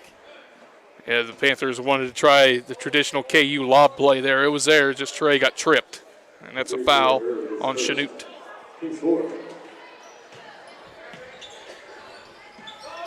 Panthers go inside. Moala draws a double team, misses, gets the putback though. He scores. Trey's got 6, make it 1,002.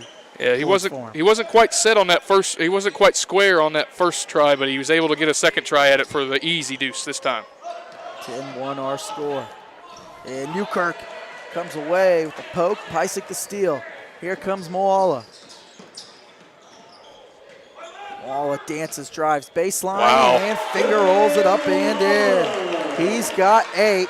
Trey, who had he struggled offensively his last game. He has come out on fire tonight. Boy, that was a pretty little move, using his 6'5" frame to get all the way to the basket for the finger roll. Now it's Manley. Dribbles around. Williams inside. Gets the first field goal of the game. Williams has 3. Panthers a little lackadaisical that time defensively. Allowed Williams to get all the way in for the deuce. Markham a 3. No good. Pysick gets the board. Goes back up. Misses. Gets it again. Just won't go down. Tapped out. Markham has it. He goes up. Another miss. Panthers had all sorts of chances, but they just wouldn't go down. A lot of contact on that Markham shot. Nothing was called there. Keister now around Williams. Manley. That was a travel. Got away with it.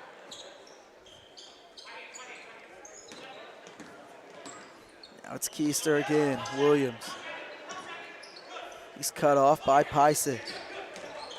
Herb drives and scores over Newkirk. Another breakdown defensively. That's 2 straight trips the Panthers have broken down defensively, and Chanute's been able to get to the basket. Newkirk nearly throws it away. Moala gets it back. 5-on-4 now. In the corner. Catch and shoot 3. Markham, Shazam! Caden Markham from downtown. He's got 5. And the Panthers are cooking. Nice shot by Caden Markham. As I mentioned earlier, he's very streaky from 3, but when he can get on a roll, they usually come in bunches. Nice looking shot that time. Markham, the team's best 3-point shooter. A nice little find there. Manley's got to dish it out. He does. Ahead to Williams. Now Keister, corner 3. He answers the bell. Nice little left-handed shot by Keister over there.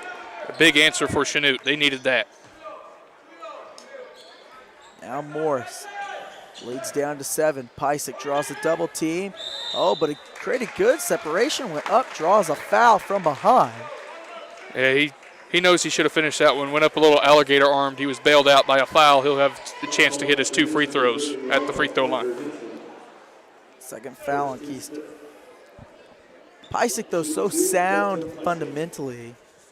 When he gets inside, he has all the post moves. Comes Feldman into the game for Newkirk as Ramey will be set to check in if Pysick can make the free throw.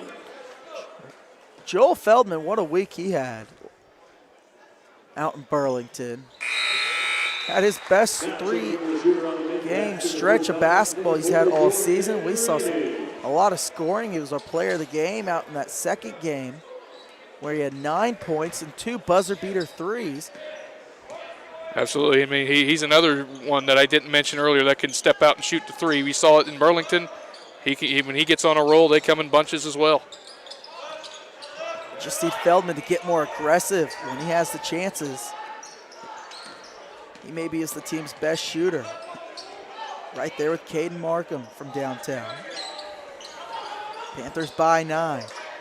Manley, Keister drives, kicks. Williams, 3, up, too strong.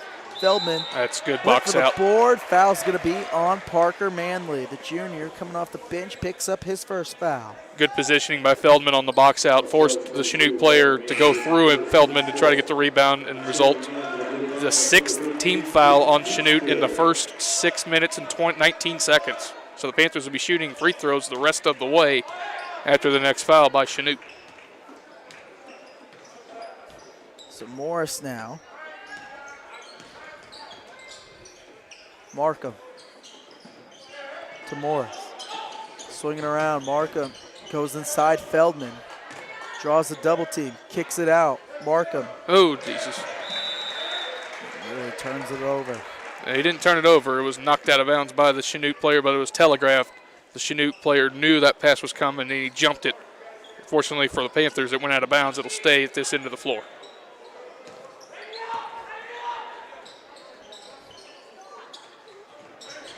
Markham now. Ahead, it's Morris. Back to Markham. Here's this 2-3 zone by Chanute. This is what killed the Panthers in that championship game on Saturday.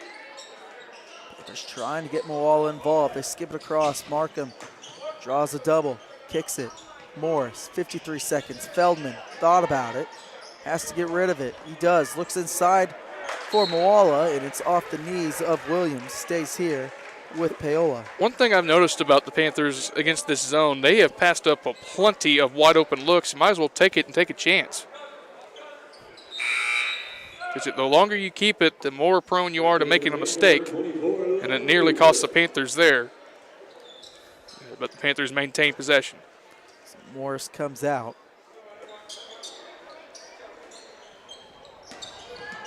Panthers can hold for the final shot if they want to. They own a 9-point lead. Feldman jabs, back up top Newkirk. Around to Markham, catch and shoot 3. Markham overshoots it. Feldman, the offensive board, was looking for Ramey, and that's one Feldman probably should have just went up with it himself. Oh, absolutely, but he lost of track where he was on the floor, didn't know there was anybody around him, and tried to make the unselfish play. It was too unselfish, results in a turnover. Williams now, 10 seconds. Blue Comets need a basket. Williams drives, takes it himself, and scores. Ramey tried taking a foul. Newkirk, baseball pass, no good. And at the end of one, it's 17-10. Panthers lead by 7. We'll be right back.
So 17-10 our score. Chanute basketball from the side. Williams back at the point guard spot. He has 5 in this game. That was a big basket by Chanute at the end of the quarter there, giving him a little bit of momentum coming into the second quarter. Yeah, Williams has got half the team's points. Keister now ahead. It's Parker Henson in the game for the first time off the bench. Henson, a junior. Williams kicks, 3, up, and it is good. Henson right off the bench with a sniper. Pretty looking shot by Chanute there. Now it's just a 4-point game. Here comes that zone defense once again. But Paola breaks it. That's what you got to do if you want to break that. If you want to break down that zone defense, get to the middle of it, put up a shot, and hope it goes in. That was a good-looking shot by Trey. Trey just needs to stay aggressive. He's got 10 of the 19. Williams kicks. Henson, 3 again. This time off the mark. Taken away by Trey.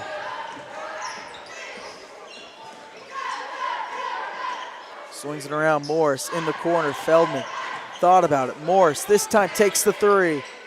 It's no good. Newkirk and Pysick fought over it, and it goes out of bounds. Blue Comet basketball. Good look by Aiden Morris. Just didn't knock it down, and Pysick was there for the rebound. Just Newkirk accidentally bumped into Pysick and allowed the ball to go out of bounds back to Chanute.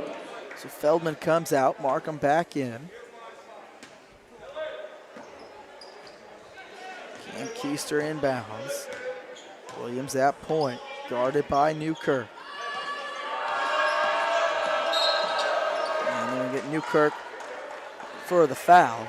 Good old touch foul by Newkirk. Stuck the arm out to try to stay with Williams. Just the second Panther team foul, though. They've done a good job staying out of foul trouble tonight.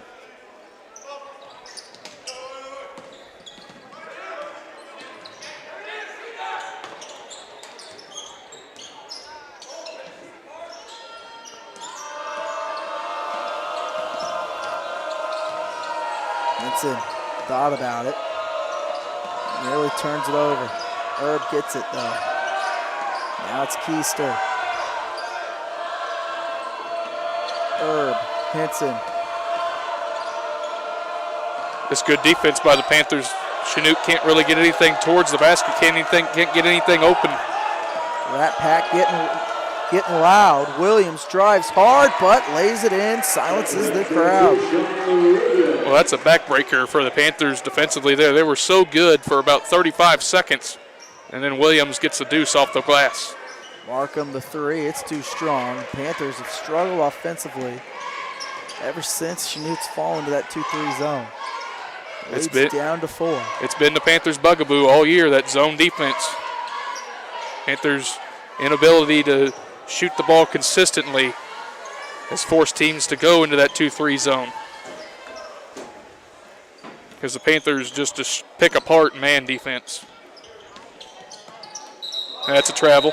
Here, turnover here by Chanute. Unforced turnover there by the Blue Comets.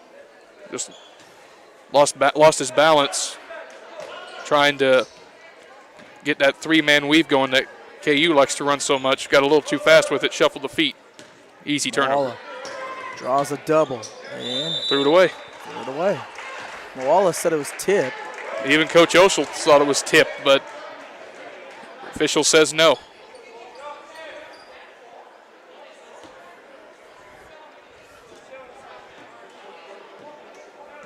Yeah, Coach Oshel still arguing it. Because he really thinks Moala wouldn't miss that throw that badly without it being tipped, and I tend to agree with him. Yeah, no, I mean, we were right in front of it as well.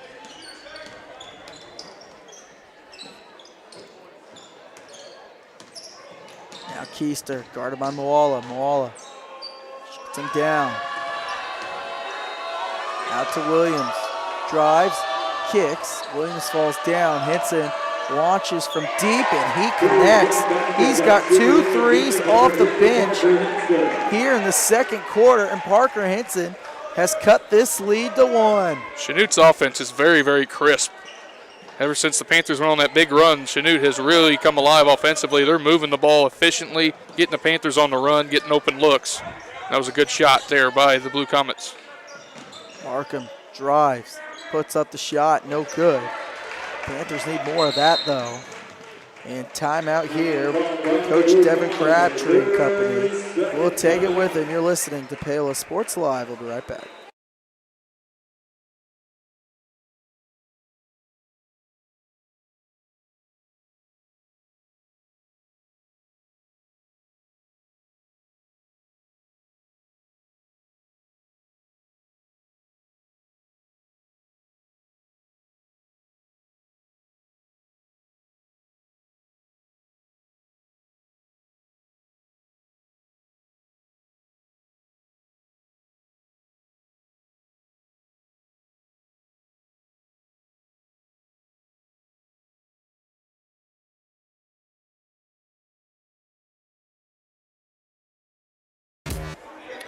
(19-18) our score, but Caleb, the Panthers, they have gone ice cold here. And yes, they have, and it's because of that 2-3 zone by Chanute. We knew it was coming at some point as the Panthers continue to struggle against the zone, and there's no reason for Chanute to come out of it until the Panthers show that they can actually score against that zone. But the Panthers have got to sharpen up defensively, too. That's just make a steal right there. That's Newkirk's third steal. He's going to take it all the way and lay it in. Logan Newkirk, first field goal. He's got 4 now. Nice steal and score by Newkirk there. I thought he was going to give it up for Markham for a slam, but he gets the easy 2 instead. Panthers have led the whole way tonight.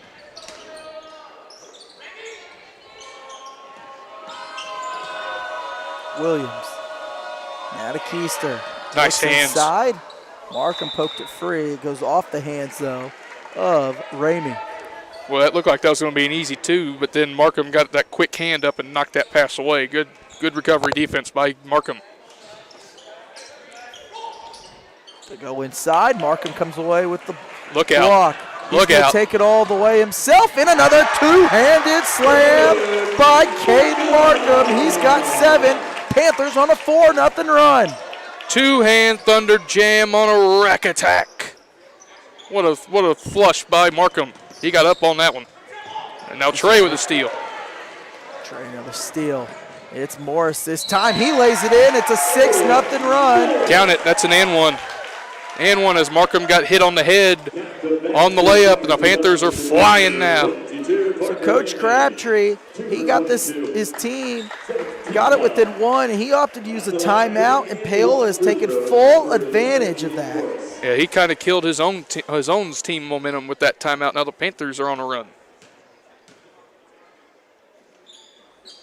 Morris completes the three-point play. It is a 7-0 run here for Paola.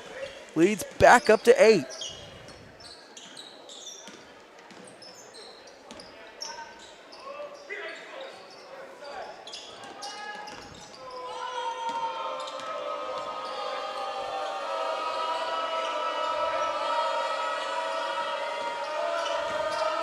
Now Keister opts to take it himself. Wallace shuts him down. Chanute desperately needs a basket here to get some of this momentum back, and Trey nearly stole that. Keister drives inside. Ramey the good rebound. Got all the way to the basket, just couldn't finish. Panthers with a chance to extend the lead. He's looking for Newkirk in the corner. 2 minutes to go here in the first half. Panthers need to finish strong here. Don't want to give Chanute any kind of momentum going to the second half. Minute 50 now. Morris thought about it. Underneath, Ramey. Little push shot, too strong. Yeah, unfortunate for Ramey there. Couldn't quite get what he wanted. Had to throw that one up and unfortunately shot it over the basket. So now Larson Keister kicks That's it a out. travel. Hits and walked. An easy call. Henson's played this whole second quarter coming off the bench. He's hit 2 threes. Got his team within 1. Paola's still on a 7-0 run. See if they're able to capitalize here. Try to extend their lead. This is a huge last-minute 20 for both teams here. Skips it across. Now Markham drives, can't finish the layup, but somehow Trey Paola gets his long arm in there to tap it in. Well, the advantage of being tall and athletic, had to reach way back behind his head to pull that one in, and goes back in for the finish. It's now a 9-0 run for the Panthers. Marcin Keister flips it to Williams. Williams looks up top. It's Herb. Back to Keister. Inside, and a great find to stop the bleeding. Williams connects. He's got 9. Panthers got a little bit too aggressive defensively that time. Penetrated too far, left the backside open for an easy layup, though. That's exactly what Chanute needed to calm this crowd down and to slow the game down. Stops the 9-0 run. Panthers likely will hold for the final shot. Try to at least take an 8 or maybe a double-digit lead into the break. I would say run the Feldman special, but he's not in the game. Feldman special worked all last week. Trey, little fadeaway shot. Markham on the tap in. It's knocked out of bounds by Williams. Paola should have one last chance. You still have time for a catch and shoot with 9/10 of a second left. This might be the perfect time, though. This might be the lob play right here. Yeah. They're looking at it. Moalo just couldn't finish. That was executed to perfection, just Trey couldn't quite finish it at the buzzer.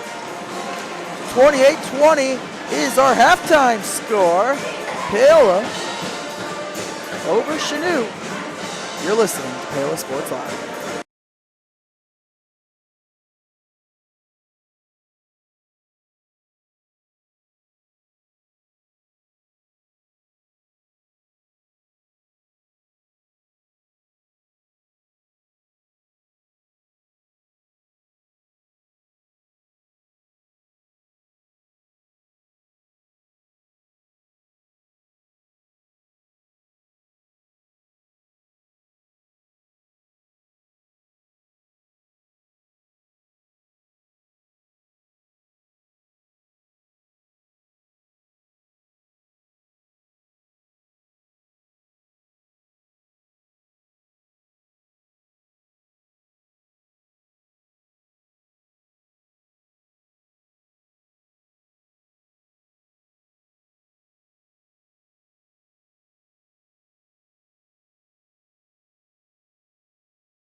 So 28-20 is our halftime score. And now welcome you into, if you're just joining us for the first time tonight, we've got a new halftime show sponsor. Halftime show, Rusty Walters Farnborough halftime show. The halftime show is brought to you by Rusty Walters Farnborough Financial Services in Paola. Rusty and his team have been serving Paola and the surrounding area for more than 20 years. As your hometown agent, Farnborough Financial Services has the products to protect you with service and customer care you've come to expect. Call 913-294-2737 or stop by and see them at 11 South Pearl in Paola. 28-20 is our score. Paola, they jumped off to a hot start, Caleb. But then Chanute kind of closed the gap, but called a timeout on their own. Panthers finish with a 9-2 run. Yeah, absolutely. As you noticed in the first quarter, especially, Chanute started a man-to-man defense. And the Panthers do an excellent job man-to-man defense because they're so big and athletic, they can just get to the basket at will. But then Chanute got smart and went to the zone, where Paola is not very strong at shooting a three. They did hit one in that first half by Caden Markham, but that was it. But they really struggled against that zone, and it got Chanute back in the game. Like you said, they got it down to one, but then for some reason the Chanute head coach called the timeout, disrupted their momentum. Paola was able to take advantage of that, go on a 9-0 run before Chanute got a basket there in the final minute of that first half to get it down to 8. But it was a very well-played first half for both sides. There wasn't many turnovers. It looked like it was going to be a lot of turnovers for Chanute to begin the game as they were so discombobulated offensively But then they settled down, started to get some movement offensively, got the ball inside a lot, made a couple outside shots, but the Panthers were very fluid the last 2 minutes of that first half to get this lead back up to 8. So it's been a very well-played game. Absolutely. It looks like Paola may have kind of figured out this zone, but they've got some fast break opportunities too. That kind of led to that late run. Yeah, absolutely. I mean, if you get these fast break teams, Caden Markham had two-hand slams in that first half. Usually it's Trey Muwala getting those slams, but it's nice to see Caden Markham using some of his athletic ability. As he can, like I said, he can jump through the roof too. He's not quite as athletic as Trey, but he can still jump out of a gym. So it's nice to see him have a decent first half. Just need to carry it over into the second half because you know Chanute's going to come out in that 2-3 zone. You get the ball first to start the second half, so see if you can take advantage and get an easy deuce to come out of the half. Expect adjustments to be made. 28-20 is our score. When we come back, we'll get you the first half stats. We'll be right back.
And welcome back, everybody, to the Rusty Walters Farnborough halftime show. 28-20 is our scores. We read you off the first half stats. Sean Williams, he had 9 points. Eric Erb had 2 points. Larson Keister had 3 points. And then Parker Henson had 6 points off 2 threes. Blue Comets have hit 3 threes in this game. For Paola, Aiden Morris has 3. Logan Newkirk has 4. Trey Moala has 12. Caden Markham has 7. Dalton Pysick has 1. Caden Markham, the only Panther tonight who's hit a 3. So those are the first half stats here. 28-20 is our halftime score. As that wraps up the Rusty Walters Farnborough halftime show. When we come back, we'll be ready for the start of the second half. You're listening to Paola Sports Live.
second half as Caleb should be a good one. Panthers trying to hold on to an 8-point lead. We'll see if they can hold on and win 3 of their last 4.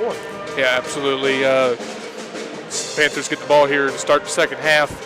Like I said, Chanute's going to come out into that 2-3 zone defense, so an opportunity early to break that 2-3 zone and try to get some early points, as you're going to need to if you're going to win this game. Yeah, I would be absolutely shocked if head coach Devin Crabtree came out in anything but that 2-3 zone. It gave Paola trouble, and it got Chanute back in this game. And there it is. There's that 2-3 zone as we speak. It's there. And an early turnover. So Newkirk turns it over. It's Cam Keister, the senior, who comes away with the steal. Williams now. Out to Herb.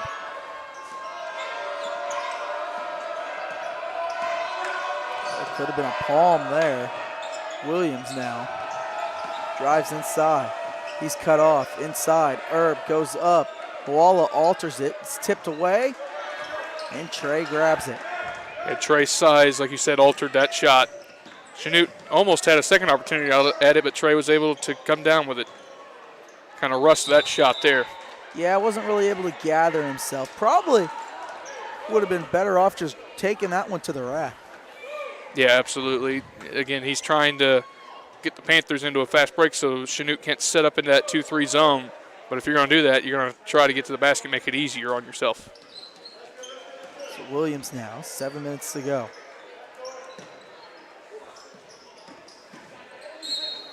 And that's going to be, I don't know who they're going to get. They might get Moala from behind. So it looked like Markham was straight up.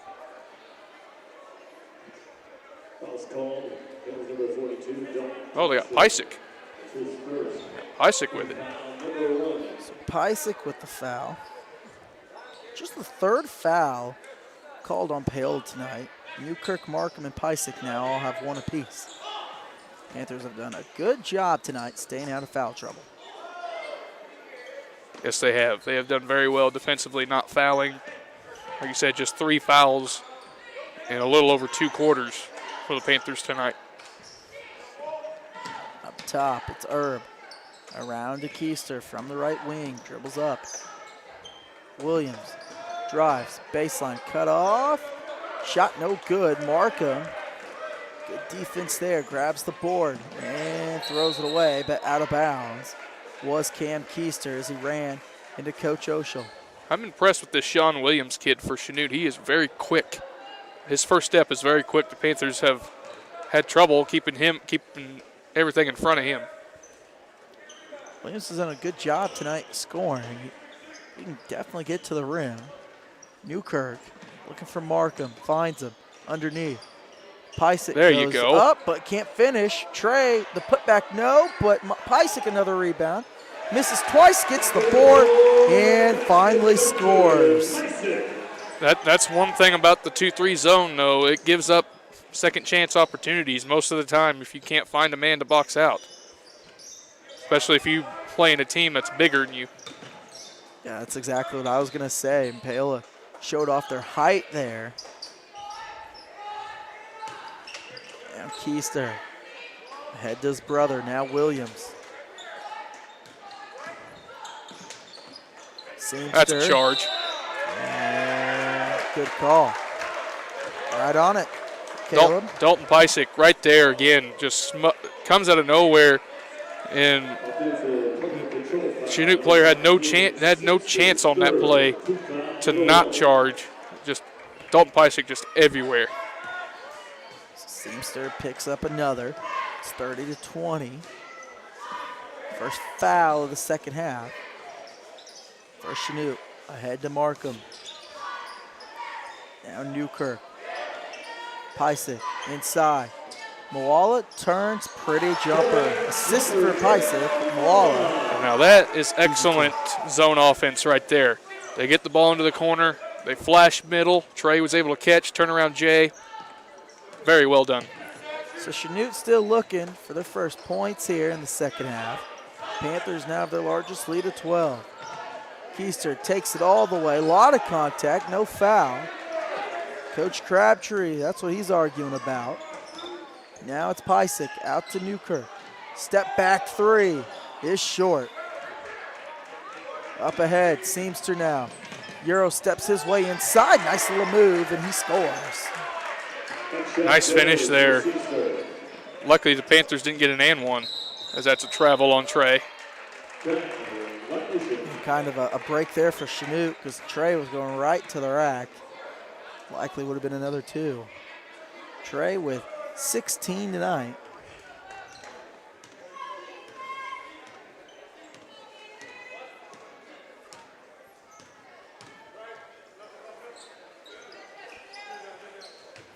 Keister, pump fakes.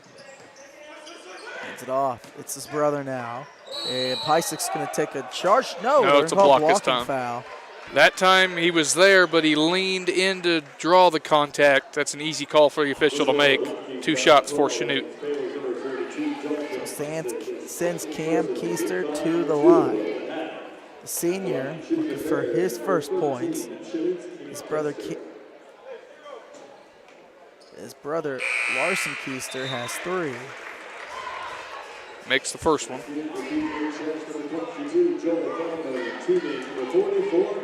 Caden Ramey back in the game. Pysick will take a seat. Also, Pysick has 2 fouls. Also, Feldman's in the game. Morris goes out. 2 free throws for Keister. It's down to 8 once again. Mini 4-0 run. Right inside to Moala. Out to Markham. Pull up. Baseline. Beauty. Nice looking jump shot by Caden Markham there. Had an open 3, did a nice little shot fake, dribbled in, made it about a 15-footer. He was able to can it, and Panthers lead by 10 again. So Markham has 9, Trey has 16.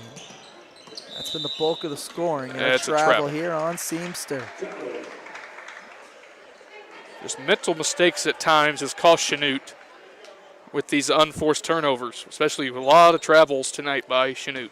Chanute's been a team tonight that's kind of gone in little runs that where it's been either scoring and then a bunch of turnovers in a row that stack up, and then Paola's done a good job taking advantage. Out to Markham, and his shot is blocked out of bounds. Just too slow in the windup there on the 3. It was blocked by Cam Keister. Nice recovery by Keister, though. Came flying out of nowhere to get that block. Like you said, Caden a little slow getting that shot off. Markham needed to just pump fake, and he would have had all day. Feldman picks up his dribble, nearly loses it. Finds Moala. And Feldman turns it over. He's looking inside to Moala. Now Williams drives to the rack, takes it up strong, and finishes. He is so quick off the dribble. His first movement is so quick, and it's down to 8. Timeout, Chanute. 34-26 our score, 3:10 to go. We'll be right back.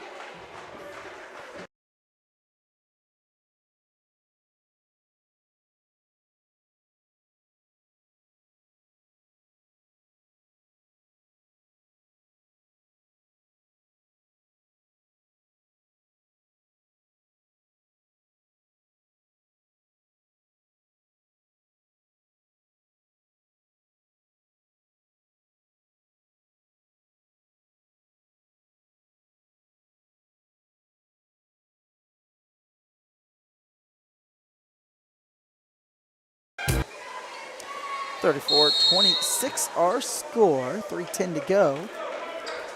We'll see what Chanute draws up here out of the timeout.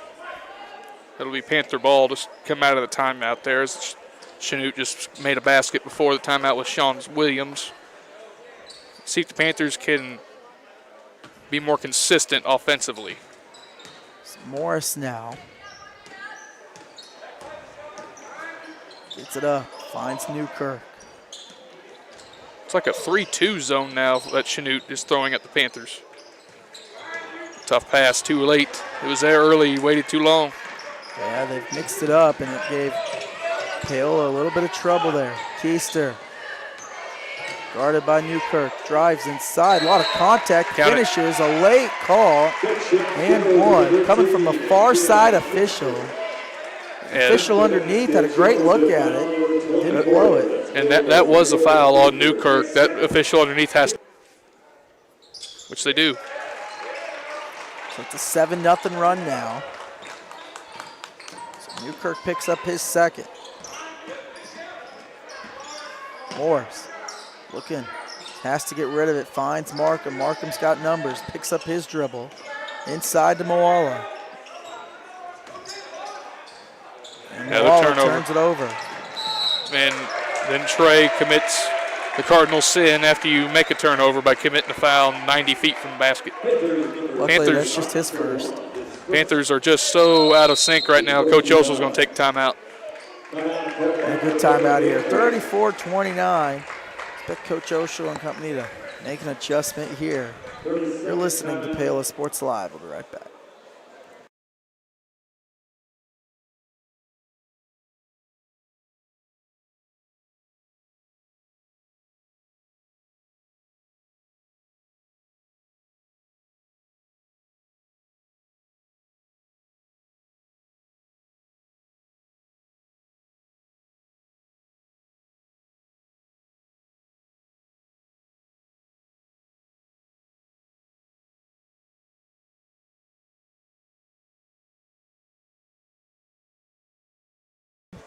It's been a 7-0 run for Chanute. Chanute has played much better the last 3 or 4 minutes of this third quarter, gotten them back in the game. They have a chance to make this a one-possession game. The Panthers, again, struggling against zone defense. Keister drives. Can't get it to go down. Could have been an over at back calls, but Paola grabs it. Newkirk finds Ramey. Nice Great pass. find. Morris can't finish. Got to finish those at the basket. That was a great pass by Ramey. Now Chanute another opportunity to make this a one-score game. Keister.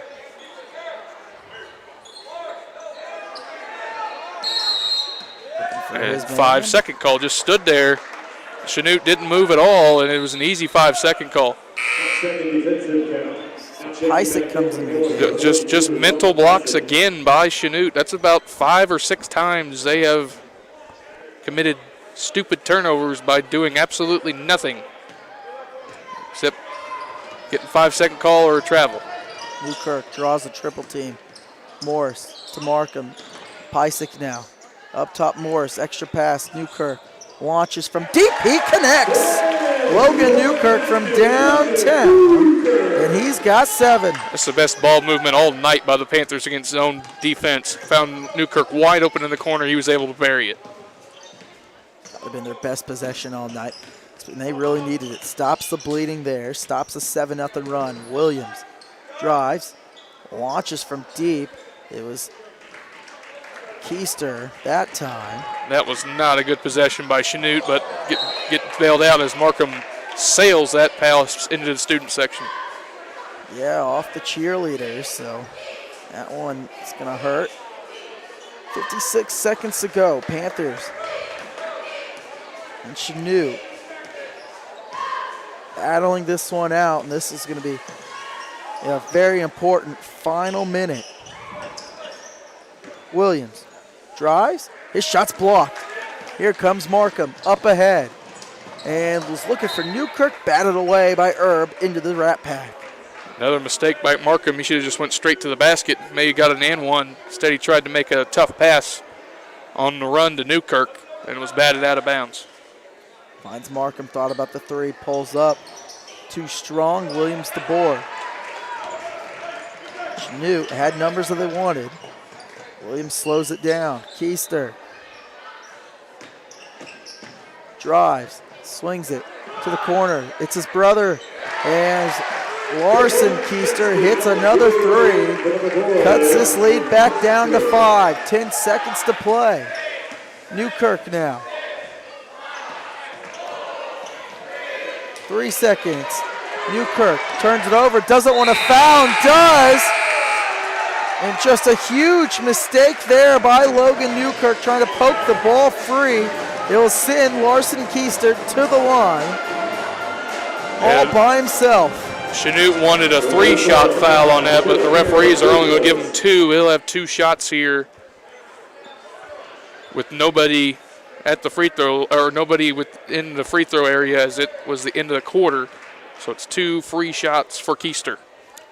That's one of those just inexcusable fouls. So Keister misses, and it's always different when you're shooting at the line in a game and no one's standing there. Absolutely, that first one was short.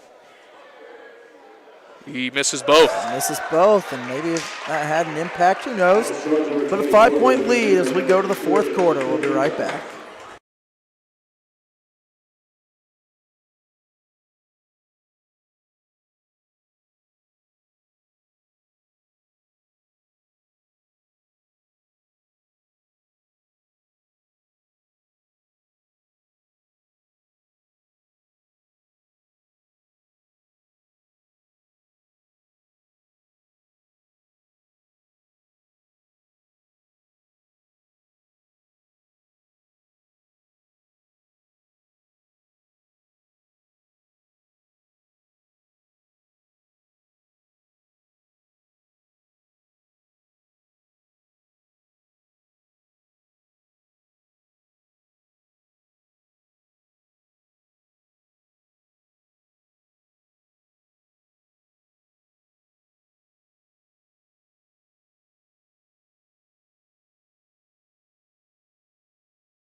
So a 5-point Panther lead as we head to the fourth. Paola, they've led this whole game, but Caleb, last game, they blew it in the fourth quarter. We'll see if Panthers are able to close it out tonight against Chanute. Absolutely, but Chanute has been a scrappy bunch all night. They have fallen behind, but have found ways to battle back 2 or 3 separate times in this game. See if the Panthers can get a big defensive stand here. Williams, had the layup, kicks it out. 3 is good. It's Eric Erb from downtown. He's got 5, and we have a 2-point game. It's the closest Chanute has been since the midway part of the second quarter. And Trey draws a blocking foul there. So he'll shoot 2. It's a big foul there by Chanute. Now Trey has a chance to make this a 2-possession game once again with 2 free throws. But like I said, it's the closest Chanute has been since it was 19-18 late in the second quarter. Trey at the line. Connects on the first. Nice looking shot there by Trey. One more coming. Make it a 2-possession game if he can convert this one. So Trey has 17 tonight. And make it 18. 6 now in the second half. Panthers need a defensive stand here. They have been getting torn apart a little bit by Chanute here of late. And there's a back door. To Williams, but blocked by Markham. Paola altered it. And then a tough shot over Markham. Good by Eric Erb. He's got the last 5 now for Chanute. Good offense by Chanute. First shot was blocked, but right there for the putback was Erb. Now it's a 1-score game again as Trey makes it another 2-possession game. So Trey scores again. The 5th-ranked Panthers in a dogfight now.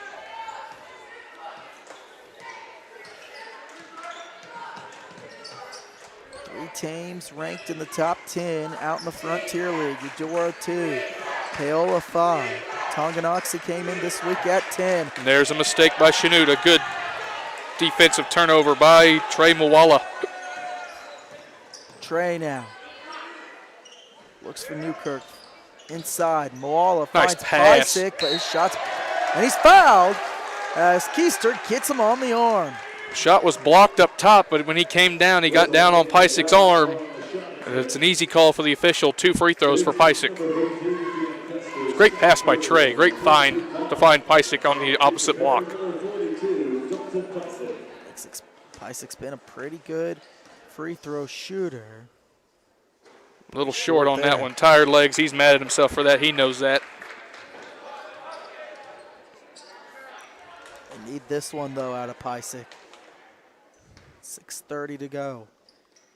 Got that It's one. the second. So Pysick now has 4. He's 2 of 4 from the line. Panthers by 5. Chanute's not led. Panthers' largest lead's been 12. Keister now. Drives, left, runs into a wall. Moala the steal. He's got numbers ahead. Great pass. And Newkirk, the easy reverse layup. He's got 9. Moala, another assist. And the Panthers lead by 7. Many 5-0 run by the Panthers have opened it back up to a 7-point game. It's been like this all night long. Chanute has let the Paola go on runs, and then they crawl back into it. But turnovers have cost them all night, and a missed layup there. That was a sweet move by Keister to get that layup, but he just couldn't finish. Great pass. Great no-look pass. Newkirk goes up hard and scores. So Newkirk now has 11. He's got double digits. 7-0 run for the Panthers, back up to a 9-point lead. Tremendous pass again by Trey. Even better finish by Newkirk. It's the first time Logan Newkirk's hit double-digit scoring since our home opener, or season opener against Baldwin.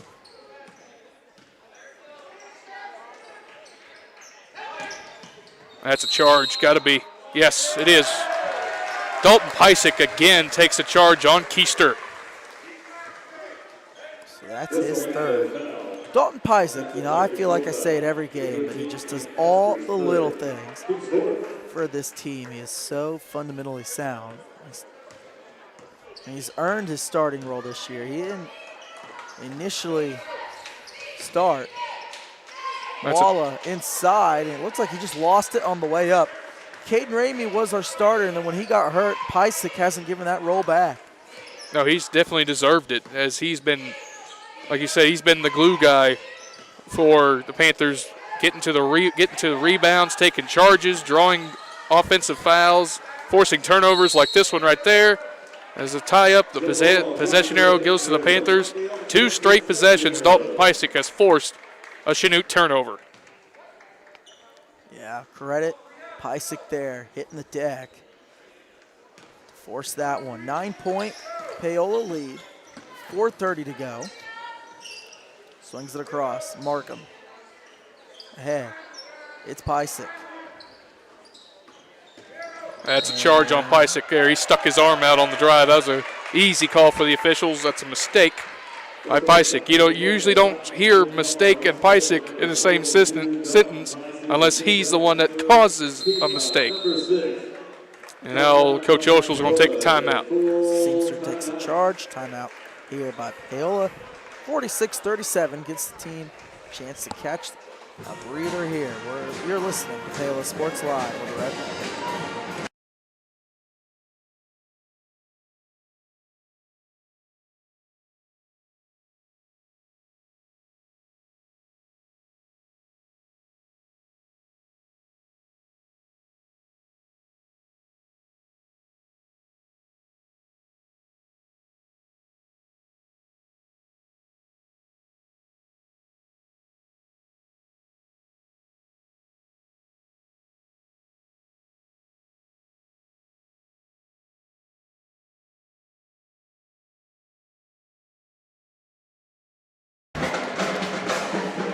Welcome back. Jackson Yeoman alongside Caleb Butler here as we're here for the final 4 minutes of this one. Panthers trying to sweep tonight's doubleheader as the girls won earlier. 46-23. 46-23 in dominating fashion.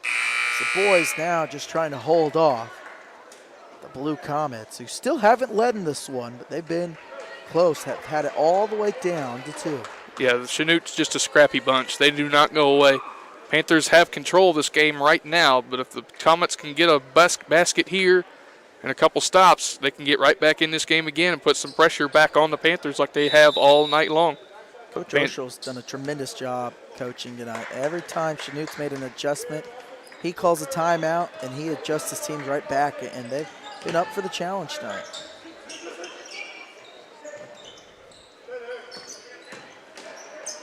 Nice hands by Pysick again.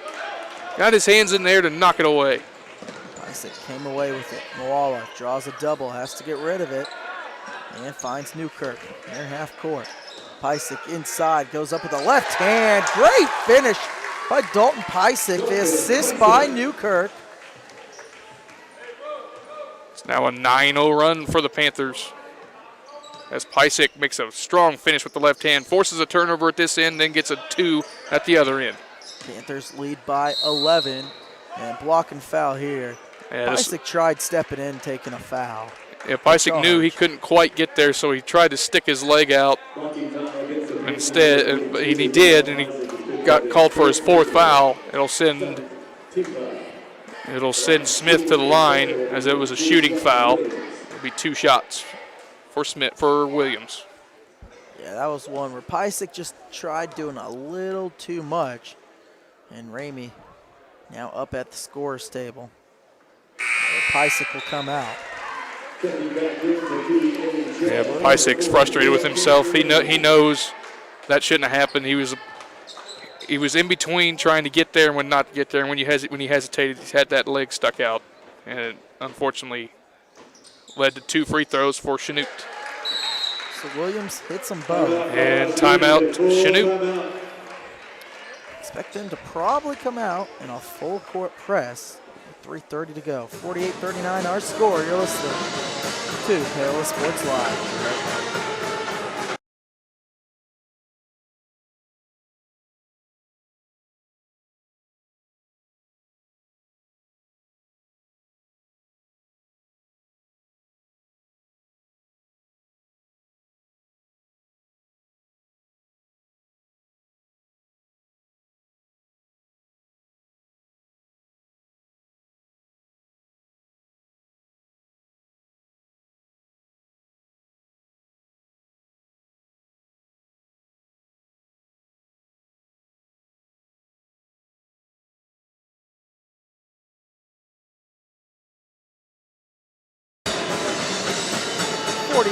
.39 is our score as we come out of the break and out of the timeout by Chanute. Caleb, what do you expect Chanute here to at least do defensively? Oh, I fully expect a full man or a full court zone press, fall back into a 3-2 or 2-3 zone, see if the Panthers can break this press and set up against that zone. And it certainly looks like it's the way it's going to be. It's going to be a 1-2-2 full court zone press by the Blue Comets. Panthers just need to be patient, cannot rush anything. That's exactly what Chanute wants you to do, is to rush. Find Ramey. That's perfect. Panthers do a tremendous job breaking it, but Newkirk turns it over, stolen away by Seamster. And Newkirk got a little lazy with the ball there on the far side after breaking the press, allowed the defense to catch up and forced the turnover. Now Keister drives inside, tough finish, couldn't. And now up ahead to Newkirk, slows it down wisely. Keister was looking for contact, didn't get it, and was forced to put up a wild layup. But now Panthers nearly turn it over again, and they did, I believe. Yes. Yeah, went off Morris. Panthers getting sped up, exactly what Chanute wants to do. See Coach Oshel on the sideline, upset over there, tells his team to slow down. Chanute trails by 9. Clock is your friend if you're the Panthers.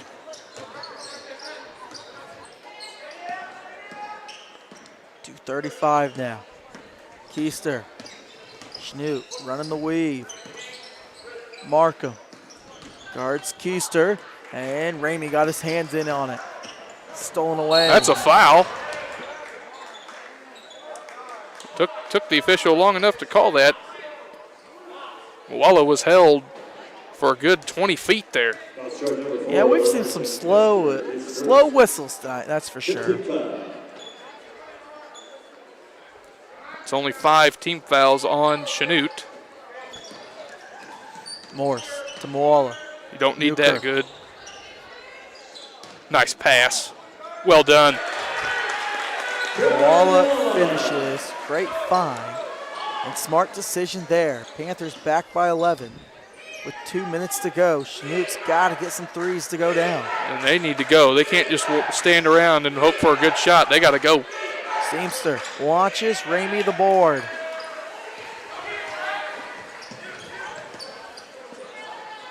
Trey comes and gets it and fouled from behind.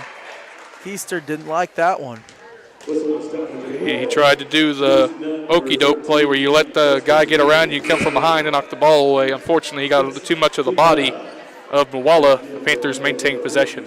Next foul will put them at the free throw line. That's 6 fouls on Chanute. 1:46 to go. Markham finds Moala. Newkirk looking inside. Bad pass. Coach Oshel does not like that. Newkirk's going to come out of the game because that's now 2 of the last 3 possessions that he's committed a sloppy turnover when he doesn't need to. I believe Pysick just fouled out. Yeah, he did. So Pysick's night is done. He finishes with 6 points. So Ramey's going to come in for him. And like I said, Feldman's going to come in for Newkirk.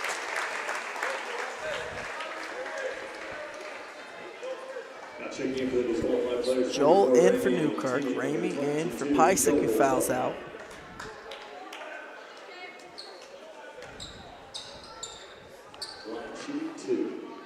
So at the line is Cam Keister. He has now 6 points. 4 of them coming from the line. Panthers still in complete control of this game, up 10 with 1:27 left, but you just got to know to take care of the ball. All Paola's got to do is just eat some clock, hit your free throws. You can call it a night. Joel now.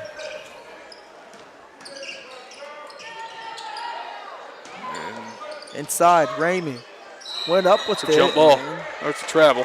It was either a jump ball or a travel. It was going to be a turnover nonetheless, because it was Chanute had the possession arrow, so either way it was going to be a turnover.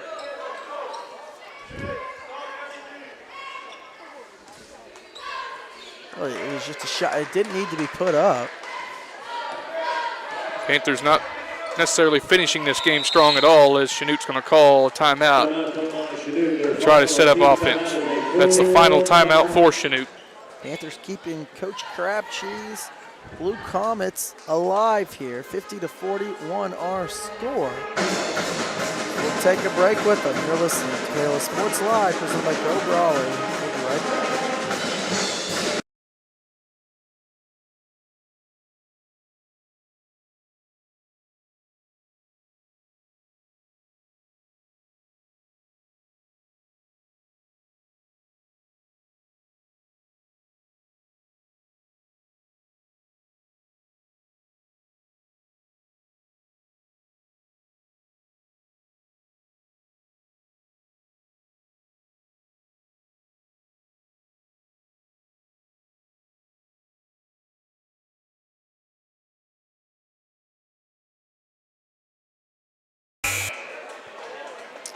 (50-41) our score, but Paola really not doing a great job putting away Chanute right now.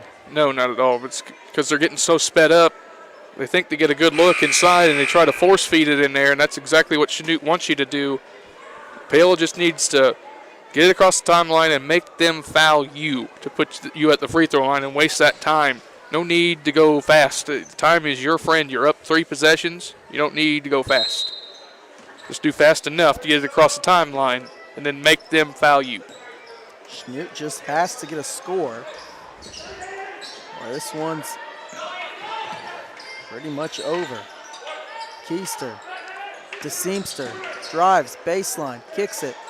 Keister, his shot is blocked into the stands by Moala. Athletic ability of Trey got to that one and blocked it up into the stands. 45 seconds. Chanute just can't even get a shot off. And Keister takes it all the way. It's down to 7. Moala ahead. Dangerous pass. Another turnover. This one by Morris. And I believe, they could have We're going to foul on Paola. I thought you could have at least gotten a travel, though, on Keister. Trey holding his left hand a little bit there as it got sandwiched between ball and man.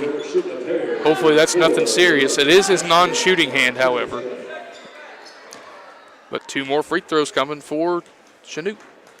So Larson Keister, the lefty at the line. He connects. He's got 7 now tonight.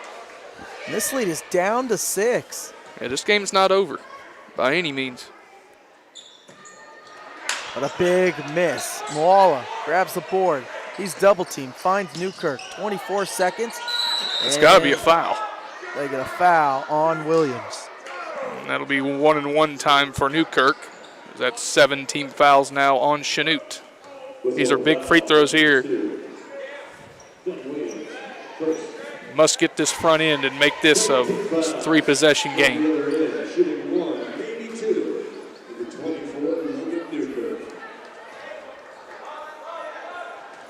Newkirk. Chance to make it 3 possessions and ice this one. Too strong, though. So here comes Williams with 20 seconds to go. And if you're Paola, you just got to let him go to the back. Don't foul. And they do. So Keister scores again. 10 seconds. Newkirk gets it in. And Paola's going to call a timeout. And Coach Oshel cannot be happy with how his team has finished this game. It looks like Paola's going to get out of here with a win, but much more stressful than Coach Oshel wanted it to be. I can promise you that. Newkirk did a good job. He took 3 seconds off that clock underneath the baseline. Running 50-46 our score. It hasn't been pretty tonight, but Paola trying to put the finishing touches on Chanute. We'll keep it here. That's how big that missed free throw was for Chanute. Not this past time, but the time before, they could have made it a 5-point game, and that bucket there would have made it a 1-possession game. It would have forced the Panthers to make a front end of a 1-and-1 and be a 1-score game, but instead of that miss, has made it a 2-score game with just 12 seconds remaining. That was the biggest free throw, and the biggest missed opportunity was at the end of that third quarter when Chanute was granted 2 free throws, and both were missed. Missed both of them, yes. 3 huge misses by Chanute. They were presented a gift and didn't accept it. So 50-46, it's Panther basketball. They'll be inbounding from underneath. Objective number 1 for the Panthers is get this ball inbounds. And they're gonna they're gonna mark them, inbound it, and you're gonna want it. You're gotta be looking for Trey here. Absolutely. Put the ball in your best player's hands. But they get it into Newkirk. And they foul, 5.8. So Newkirk goes back to the line. And not a whole lot of pressure on Newkirk here because it is a 2-possession game.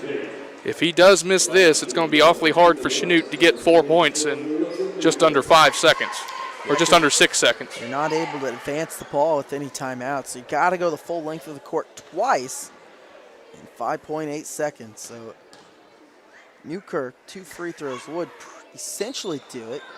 He misses. No foul here. Keister has to pull up. That'll be the it. 50-46 is our final. It wasn't pretty, but Paola, they get it done, Caleb. Yes, they do. It was not a good finish to the game, but it is a win nonetheless. So 50-46 is our final score. Paola defeats Chanute tonight and gets a bounce-back victory. They now Panthers pick up a win. They are 9-2 on the season. As Chanute, they now fall to 4-7. Now losers of 4 in a row. We'll take a break here. When we come back, we'll go over the post-game show. You're listening to Paola Sports Live. We'll be right back.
Final score 50-46.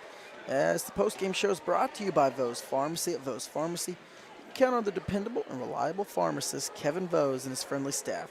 Serving Lewisburg for more than 10 years. To learn more, visit vosepharmacy.com or call 913-837-3784.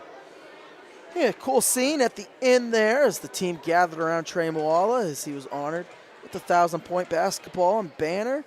Trey Moala needed 214 points to get to 1,000 when this season started, and he got that tonight. He finished tonight with 20 points as he leads Paola to the win. Big bounce-back win after their loss against Labette County.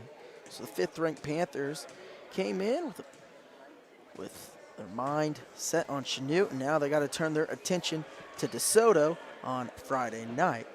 Caleb, but it was a big night, not just for Trey, but really you had Logan Newkirk, who had double-digit scoring, Kane Markham had 9. I mean, really a big night offensively all around.